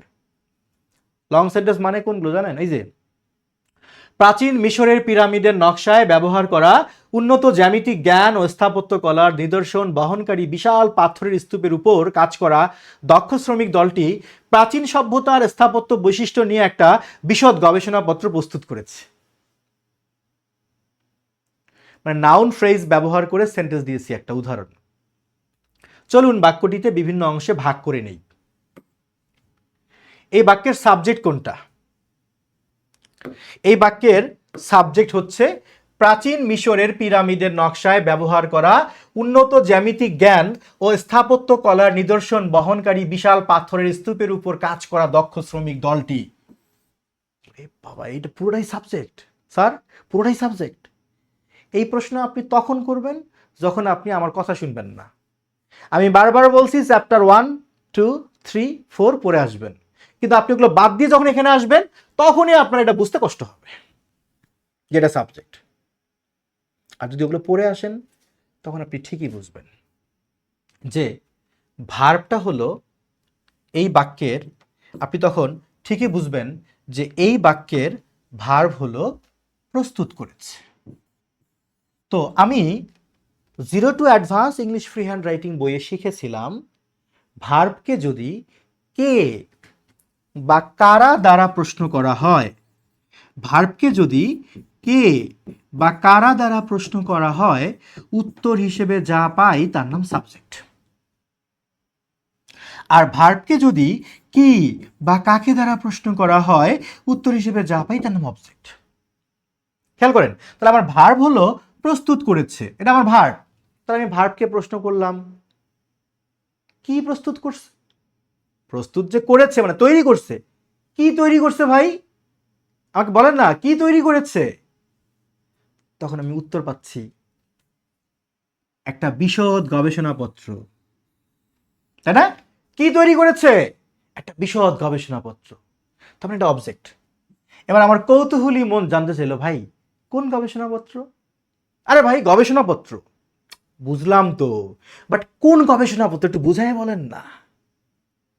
তখন উত্তরটা আমি পাচ্ছি কি, যে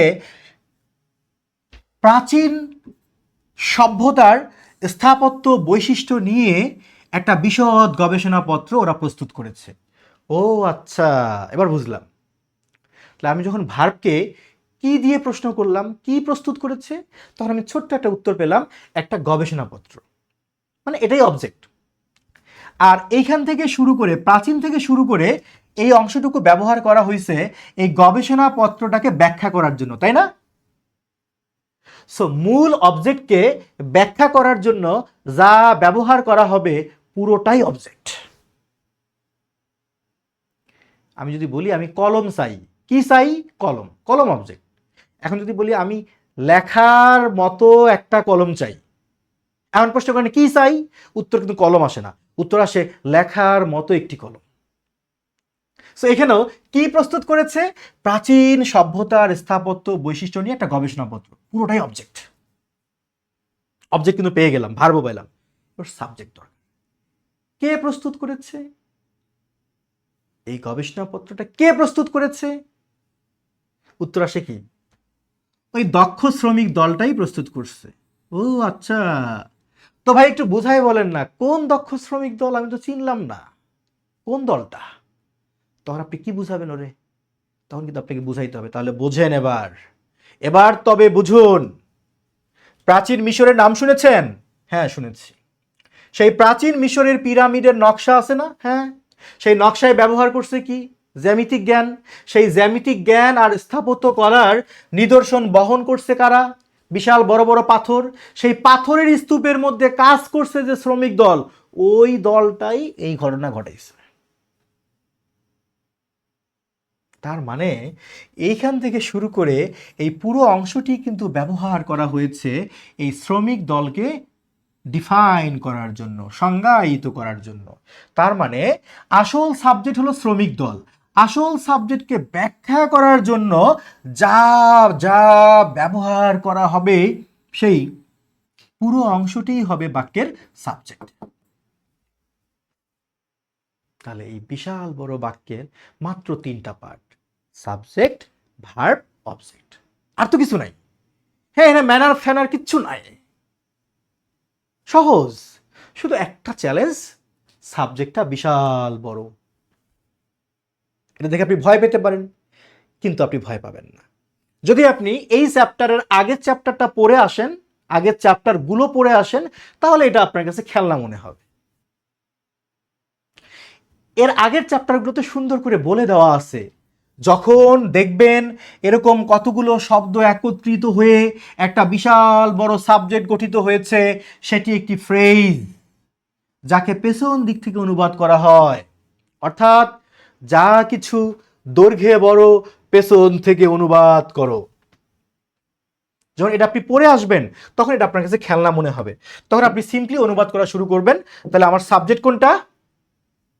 সাবজেক্ট হলো এই যে এটা, প্রাচীন মিশরের পিরামিডের নকশায় ব্যবহৃত উন্নত জ্যামিতিক জ্ঞান ও স্থাপত্য কলার নিদর্শন বহনকারী বিশাল পাথরের স্তূপের উপর কাজ করা দক্ষ শ্রমিক দলটি। আপনি আগেই শিখে নিয়েছেন যে অনুবাদ করতে হয় কোন দিক থেকে? পেছন দিক থেকে। তাহলে আমার পেছনের পার্টটা কি? দক্ষ শ্রমিকের দলটি। এই যে টি, দক্ষ শ্রমিকের দলটি, টি এর জন্য দিলাম দা স্কিল্ড গ্রুপ অফ ওয়ার্কার্স, অথবা দ্য স্কিল্ড ওয়ার্কার গ্রুপ। অনেকভাবে লিখে, দ্য স্কিল্ড ওয়ার্কার্স গ্রুপ, এটাও লিখতে পারেন, অথবা the group of skilled workers, যাই লিখেন। দক্ষ শ্রমিক দলের ইংলিশ লিখলাম। এবার কাজ করা, কাজ করার ইংলিশ কি? ওয়ার্ক। কিন্তু আপনি দেখতে পাচ্ছেন এখানে আমি লিখে দিয়েছি ওয়ার্কিং। আবার মাথা চুলকাবেন, ওয়ার্কিং কেন স্যার? এই প্রশ্নগুলো আপনাকে তখনই করতে হবে যখন আপনি একটা চ্যাপ্টার বাদ দিয়ে আটা চ্যাপ্টারে যাবেন। আমি এর আগের চ্যাপ্টারে সুন্দর করে বুঝাই দিছি, যখন আপনি সাবজেক্ট লিখতেছেন, এটা কিন্তু আপনার সাবজেক্ট, পুরোটা কিন্তু বাক্য না, সাবজেক্ট।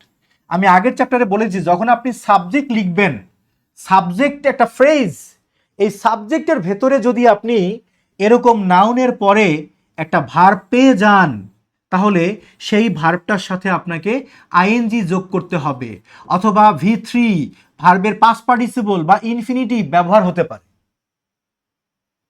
কি জিগাইবেন যে কখন আইএনজি? ওটা আগে লেখা আছে, সুন্দর করে লিখে দেওয়া আছে। যদি আপনার মনে হয় যে নাউনের পাশে আপনি এই ভার্বটা বসিয়েছেন, নাউনটা এখানে কে? ওয়ার্কার। যে নাউনের পাশে আপনি ভার্ব বসিয়েছেন, যদি মনে হয় ওই নাউন নিজেই এই কাজটা করে, যদি ওই নাউন নিজে এই কাজটা করে, তাহলে ভার্বের সাথে আইএনজি হবে।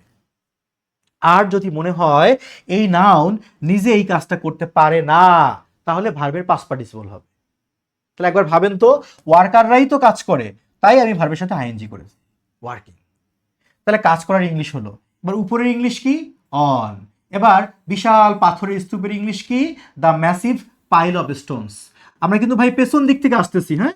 এবার বহনকারী, বহন করার ইংলিশ কি? ক্যারি। কিন্তু আমি কি করলাম? ক্যারিং। আইএনজি কেন দিলাম? কারণ ওই স্টোনগুলোই ইতিহাস বহন করতেছে, ওরাই বহন করতেছে, ওরাই ধারণ করতেছে, কাজটা ওরাই করে, তাই ভার্বের সাথে আইএনজি। আচ্ছা, এবার কি বহন করে? যে স্থাপত্য কলার নিদর্শন, মানে ওই যে বলছে উন্নত জ্যামিতিক জ্ঞান ও স্থাপত্য কলার নিদর্শন। দ্য অ্যাডভান্সড জিওমেট্রিক্যাল নলেজ, জ্যামিতিক জ্ঞান অ্যান্ড আর্কিটেকচারাল এভিডেন্স। এভিডেন্স দিলাম নিদর্শনের জন্য। আচ্ছা, এবার দেখেন জ্যামিতিক জ্ঞান পর্যন্ত লিখছি, এবার তার আগের শব্দটা কি? ব্যবহৃত। তাহলে ব্যবহার করার ইংলিশ কি যেন ভাই? ইউজ। মনে আছে আমি একটু আগে বলছিলাম, যদি এরকম নাউনের পাশে আপনি ভার্ব লিখেন, তাহলে ওই ভার্বের সাথে আইএনজি বা V3 হতে পারে। যদি মনে হয় এই নাউন নিজেই কাজটা করে, তাহলে আইএনজি হবে। আর যদি মনে হয় যে এই নাউন নিজে নিজে এই ঘটনাটি ঘটাতে পারে না, তখন V3 হবে, তখন ভার্বের পাস্ট পার্টিসিপল হবে। তাহলে একবার ভাবেন তো, একটা এভিডেন্স কখনো কি নিজেই নিজেকে ইউজ করতে পারে? পারে? পারে না। সুতরাং এখানে ভার্বের পাস্ট পার্টিসিপল হলো। এইভাবে আপনাকে সুন্দর করে আমি ব্যাখ্যা করে দিয়েছি। শুধু কি তাই?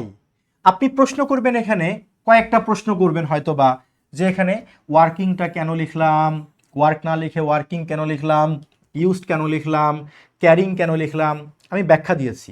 এখানে নাউন হলো ওয়ার্কার্স, নাউনের পরবর্তী ভার্ব বা ক্রিয়াটি ওয়ার্ক, ওই নাউন নিজেই তা সম্পূর্ণ করে, অর্থাৎ শ্রমিকরা নিজেই কাজটা করে, তাই এখানে ভার্বের সাথে আইএনজি বা প্রেজেন্ট পার্টিসিপল হয়েছে।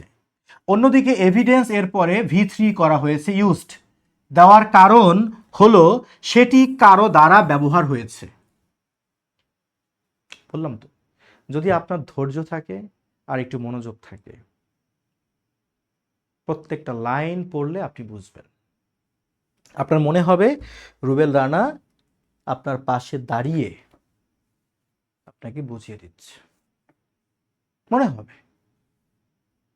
একবার ভাবেন, সবাই কি সবকিছু জীবনে অর্জন করতে পারে? পারে না। কেন পারে না? কারণ সবার কপালে নেই, তাই সেটাও বিষয়। আবার সবার চেষ্টা নাই। একবার ভাবেন তো, আজকের ক্লাসটা কয়টায় শুরু হওয়ার কথা ছিল? 10টায়। আমরা 10টায় শুরু করছি, 10টায় একে আমি কথা বলা শুরু করছি। এই মুহূর্তে যারা আমার সাথে আছেন, নিজেদেরকে প্রশ্ন করেন তো, আপনি কয়টায় জয়েন করছেন ক্লাসে? হয়তো অনেকে এই মাত্র জয়েন করেছেন। সো আপনার চেষ্টা নাই, আমি কি করব? আপনি বুঝতেছেন না আমরা কি বুঝাচ্ছি এখানে, আমি কি করব? একবার দেখেন তো ক্লাসের শুরুতে কতজন ছিল? আছে কয়জন? নাই। সো তাদেরকে বোঝানোর দায়িত্ব তো আমার না। এই জন্য আমরা অনেকেই যাত্রায় গমন শুরু করি, কিন্তু সবাই রিচ করতে পারি না, কারণ সবাই শুরু থেকে আমরা চেষ্টা নিয়ে গন্তব্যে পৌঁছানোর চেষ্টা করি না। সো আপনি নিশ্চিত থাকুন, যদি আপনার গন্তব্য, টার্গেট, গোল ঠিক থাকে, আর যদি আপনার চেষ্টা অব্যাহত থাকে, আর যদি দ্য অলমাইটি গড, সর্বশক্তিমান আল্লাহ, সৃষ্টিকর্তার রহমত থাকে, আপনি আপনার গন্তব্যে পৌঁছাবেন, ইনশাআল্লাহ পৌঁছাবেন। চেষ্টাও লাগবে, আল্লাহর রহমতও লাগবে, দুটোই লাগবে। যারা পরিশ্রম করেন না, শুধু ভাবেন যে আল্লাহ ভরসা, আল্লাহ যা করে করবে, আল্লাহর ঠেকা পড়ছে। সরি, ধরেন আমি কোনো পরিশ্রম করি না, আমি শুধু বসে বসে থাকি আর খাইতে চাই। আমি ভাবছি যে আল্লাহ যখন মুখ দিয়েছে আহারও দিবে। অনেকে বলে না, অনেক বাচ্চা কাচ্চা নাও, সমস্যা নেই, বিয়ে 4টা করে করো। শুনি তো এগুলো, বিয়ে 4টা করে করো, বাচ্চা নাও, ইচ্ছা মতো বাচ্চা নাও, আল্লাহ মুখ দিলে আল্লাহ আহারও দিবে। গ্রামগঞ্জে শুনি আর কি। ভাই, রিজিক দাতা আল্লাহ, কথা সত্যি। তার মানে তুমি কোনো পরিশ্রম করবা না, আল্লাহ তোমার মুখে এসে খাবার ফালাই দিয়ে যাবে পাখির দ্বারা। এগুলো ভাবাও তো পাপ। কারা ভাবে, কারা ভাবে? আমি জানি না, আপনারাই জানেন কারা ভাবে এগুলো। সো আল্লাহ রিজিক দাতা, জ্ঞান দাতাও আল্লাহ, বাট আপনাকে চেষ্টাটা করতে হবে। সম্ভব। এ দেখেন তৌহিদ ছেলেটা 10টায় জয়েন করছে লাইভে, ও লিখছে, ওরে জিগান, ও শুরু থেকে এই পর্যন্ত ছিল, ওরে জিগান, ও পুরো আলোচনা বুঝে গেছে, ও বুঝে গেছে চ্যাপ্টার 1 কেমনে পড়তে হবে ধরে ধরে। এখন যদি আমি ফাইনালি বলি আজকের এই ক্লাসের উদ্দেশ্য কি, অর্জন কি, অ্যাচিভমেন্ট কি, কিছুই না। সত্যি, হ্যাঁ সত্যি কিছুই না, বাট একটা ছোট্ট অর্জন আছে, সেটা হলো আপনি হারে হারে বুঝে গেছেন এবং আপনি অনুধাবনও করেছেন যে এই বই বোঝার জন্য কারো হেল্প লাগে না। আপনি আগাগোড়া শুরু থেকে শেষ পর্যন্ত পড়লে লেখক রুবেল রানাই আপনাকে প্রত্যেকটা জায়গায় যেখানে আপনি প্রশ্ন করতে চান সেখানে আপনাকে বুঝিয়ে দিয়েছে। আপনি প্রশ্নটা করার কোনো সুযোগই পাবেন না। আপনি যা মনে মনে ভেবেছেন তা আমিও ভেবেছি এবং সেইটা আমি ব্যাখ্যা করে দিয়েছি। এখন আপনি বলতে পারেন যে আমি মনে মনে কি ভেবেছি এটা আপনি বুঝবেন কেমনে? ভাই, পড়াচ্ছি তো 1 বছর 2 বছর তো না, 10-এর অধিক, 13 থেকে 14 বছর যাবৎ পড়াচ্ছি তো, এক্সপেরিয়েন্স হয়ে গেছে আমার। Water please. আমারটা এক্সপেরিয়েন্স হয়ে গেছে যে লার্নাররা কোথায় প্রশ্ন করতে পারে, সেই অভিজ্ঞতাটুকু আমার হয়ে গেছে।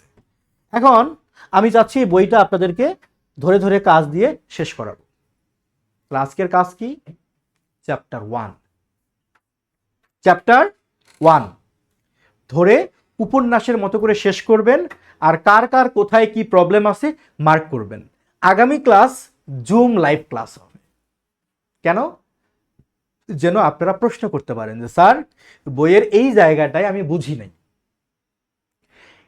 আমার কথা কি বুঝতে পারছেন? এটাই তো চাইছিলেন, এটা আমি জানি।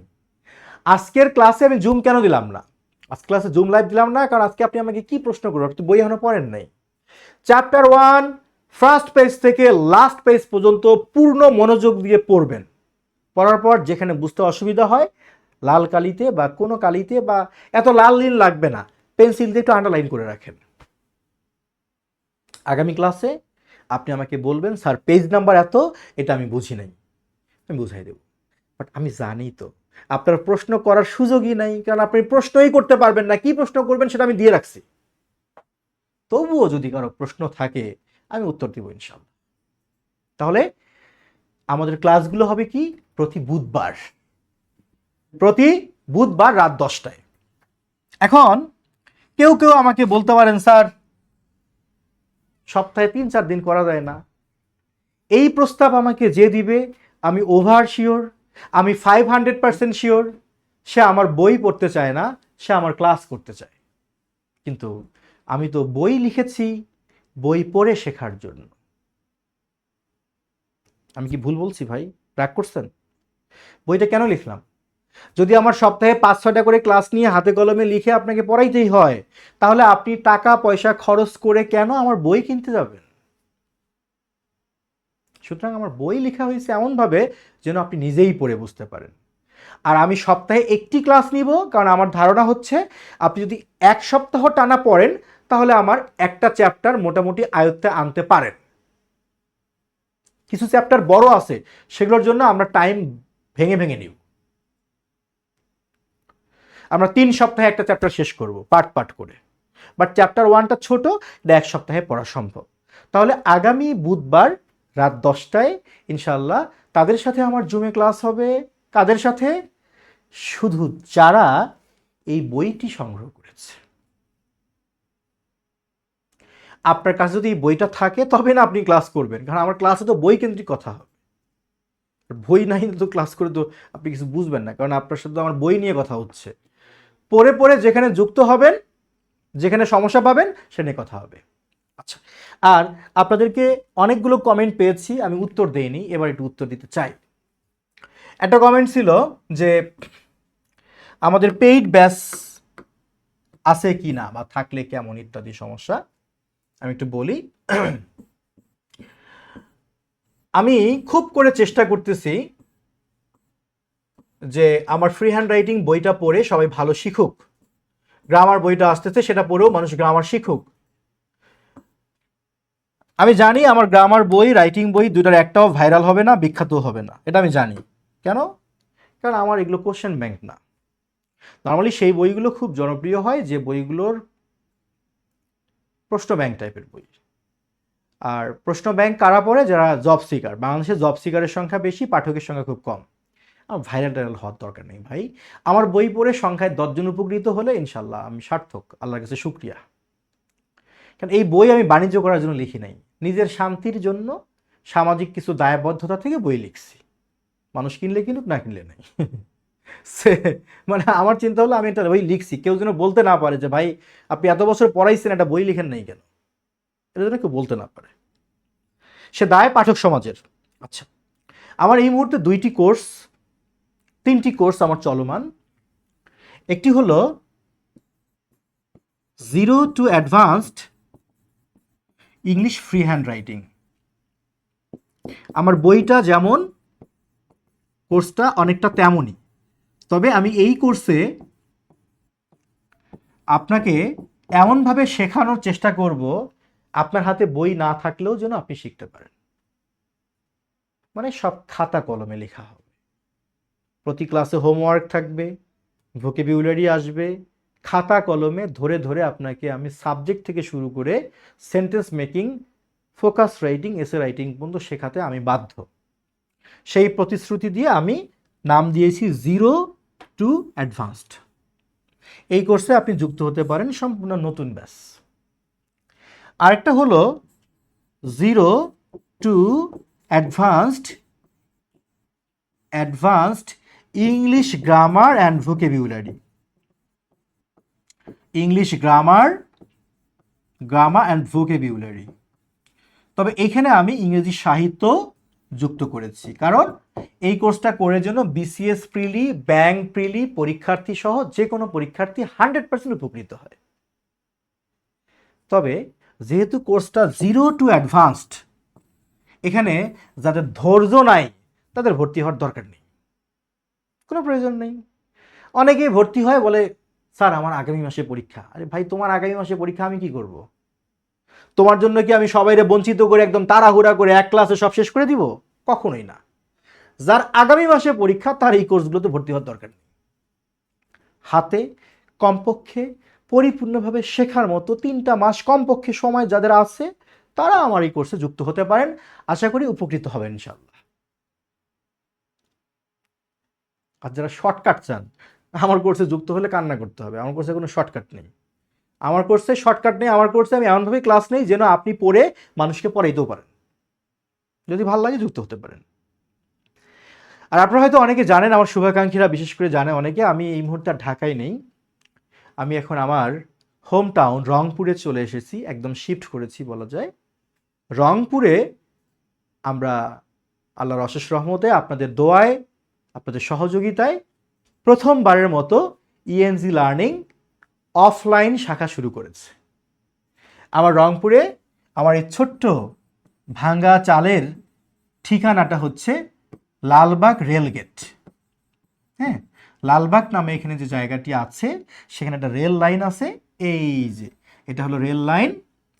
রেল লাইনের বাম পাশে দেখবেন দোতলা একটাই ভবন আছে। একদম রেল লাইনের সাথে দোতলা একটাই ভবন আছে। সেই দোতলা ভবনের 2য় তলায় দেখতে পারবেন ইএনজি লার্নিং লেখা আছে। সেখানে আমি থাকি, মোটামুটি অফিস টাইমে আপনারা আসতে পারেন। আর আমাদের ফোন নাম্বার তো আপনাদের কাছে আছেই, 01605299524। অফলাইনে আমি সব কোর্সই করাচ্ছি। 0 to advance English free hand writing, English grammar and vocabulary. এই শুক্রবার আমাদের শুরু হচ্ছে স্পোকেন ইংলিশ গ্যারান্টেড কোর্স। আপনি ভর্তি হবেন, আপনার মুখ দিয়ে অনর্গল ইংলিশ বের হবে, আপনার লিসেনিং স্কিল 100% সমৃদ্ধ হবে, তারপর আপনাকে আমি বিদায় দিব। তার আগ পর্যন্ত আপনার দায়িত্ব আমার। সম্ভবত এমন কোর্স এর আগে পাননি। নিশ্চিত থাকেন আমি আপনাকে বাক্য মুখস্থ করাবো না। স্পোকেন ইংলিশ মানে ভাব দেখিয়ে 100টা বাক্য মুখস্থ করে গড়গড় করে বলে দেওয়া না। একটা ভাষা যেভাবে ন্যাচারালি শিখতে হয় আমি সেই পরিবেশে আয়োজন করার চেষ্টা করেছি। আমার সেন্টারে আসলে হয়তো ফিল করতে পারবেন। আর যারা আইএলটিএস নিয়ে দুশ্চিন্তায় আছেন তাদের জন্য একটা সুখবর হলো আমার basic to advanced IELTS course শুরু হতে যাচ্ছে এই মাসেই। অগ্রিম বুকিং করে ভর্তি হতে পারেন। শর্ত একটাই, হাতে যদি কমপক্ষে 7 মান্থস টাইম না থাকে আমার কোর্সে ভর্তি হওয়ার দরকার নেই। কমপক্ষে 7 মাস সময় নিয়ে আমার কোর্সে আসতে হবে এবং প্রতিদিন আমার সেন্টারে আপনাকে 4 থেকে 5 ঘন্টা কাটাতে হবে। আমি যে কাজ দিব, যে টাস্ক দিব সেগুলো করতে করতে। এই শর্তে রাজি হলে আসতে পারেন। কমপক্ষে 7 মাস সময় নিয়ে। আমি কোনো গ্যারান্টি দিব না, আপনি নিজেই মক টেস্টগুলো দিলে বুঝবেন আপনার স্কোর কেমন আশা করছিলেন আর কোথায় চলে গেছে। সো এই কোর্সগুলো আমার শুধু অফলাইনে হবে, অনলাইনে বিভিন্ন রকম ঝামেলা হয় না। পারি না। যেমন স্পোকেন ইংলিশ অনলাইনে খুব কঠিন হয়ে যায়। স্পোকেন ইংলিশ মানে ওর সাথে আমার আড্ডা দিতে হবে। মানে অনলাইনে আমি ওরা দেখি না, ও আমার চোখ দেখে না, বা আমি ওর চোখ দেখি না, মুখ দেখি না, কথা বলতে পারি না। ভাই কেমন, অনেকে পারে, আমি পারি না। আমি আড্ডা দিতে দিতে ভাষা শেখাবো, এটা হলো আমার ইচ্ছা। যাই হোক, আজকে অনেকক্ষণ সময় দিলেন যারা, আপনাদের প্রতি আবারও কৃতজ্ঞতা। যারা এই মুহূর্তে রংপুরে আছেন, রংপুর থেকে কারা দেখছেন তারা একটু কমেন্ট বক্সে সাড়া দিবেন। সেই মানুষগুলোকে আমি একটু দেখতে চাই, আমার এলাকার মানুষ। কমেন্ট বক্সে একটু সাড়া দিবেন। আর চ্যাপ্টার 1 পড়া থাকলো, আগামী ক্লাসে চ্যাপ্টার 1 নিয়ে কার কার কী প্রবলেম আছে প্রশ্ন করবেন। পরের ক্লাসে আমরা চ্যাপ্টার 2 হাতে কলমে ধরবো। পরের ক্লাসটা শুরুই হবে চ্যাপ্টার 2 দিয়ে। আজকে যেমন বইটার কি কি আছে এটা বোঝাইতে আমার 40 মিনিট চলে গেছে। আগামী ক্লাসটা এটা নেই, আগামী ক্লাসে ডাইরেক্ট আমরা চ্যাপ্টার 2 পড়া শুরু করে দেবো ইনশাল্লাহ। সবাই ভালো থাকবেন আর সবার জন্য শুভকামনা রইল। আর কারা কারা আমাদের কোর্সে যুক্ত হতে চান, বই সংগ্রহ করতে চান, তারা অবশ্যই আমাদের এই সরাসরি হোয়াটসঅ্যাপে নক করবেন। 01605299524। আর আজকের সেশনটি কেমন লাগলো 1 লাইন হলেও লিখে যাবেন। বইটি পড়ে আপনাদের কতটুকু অভিজ্ঞতা হয়েছে 2 লাইন হলেও লিখবেন। সবাই ভালো থাকবেন। আপনাদের কমেন্ট পড়ার অপেক্ষায় রইলাম। আসসালামু আলাইকুম।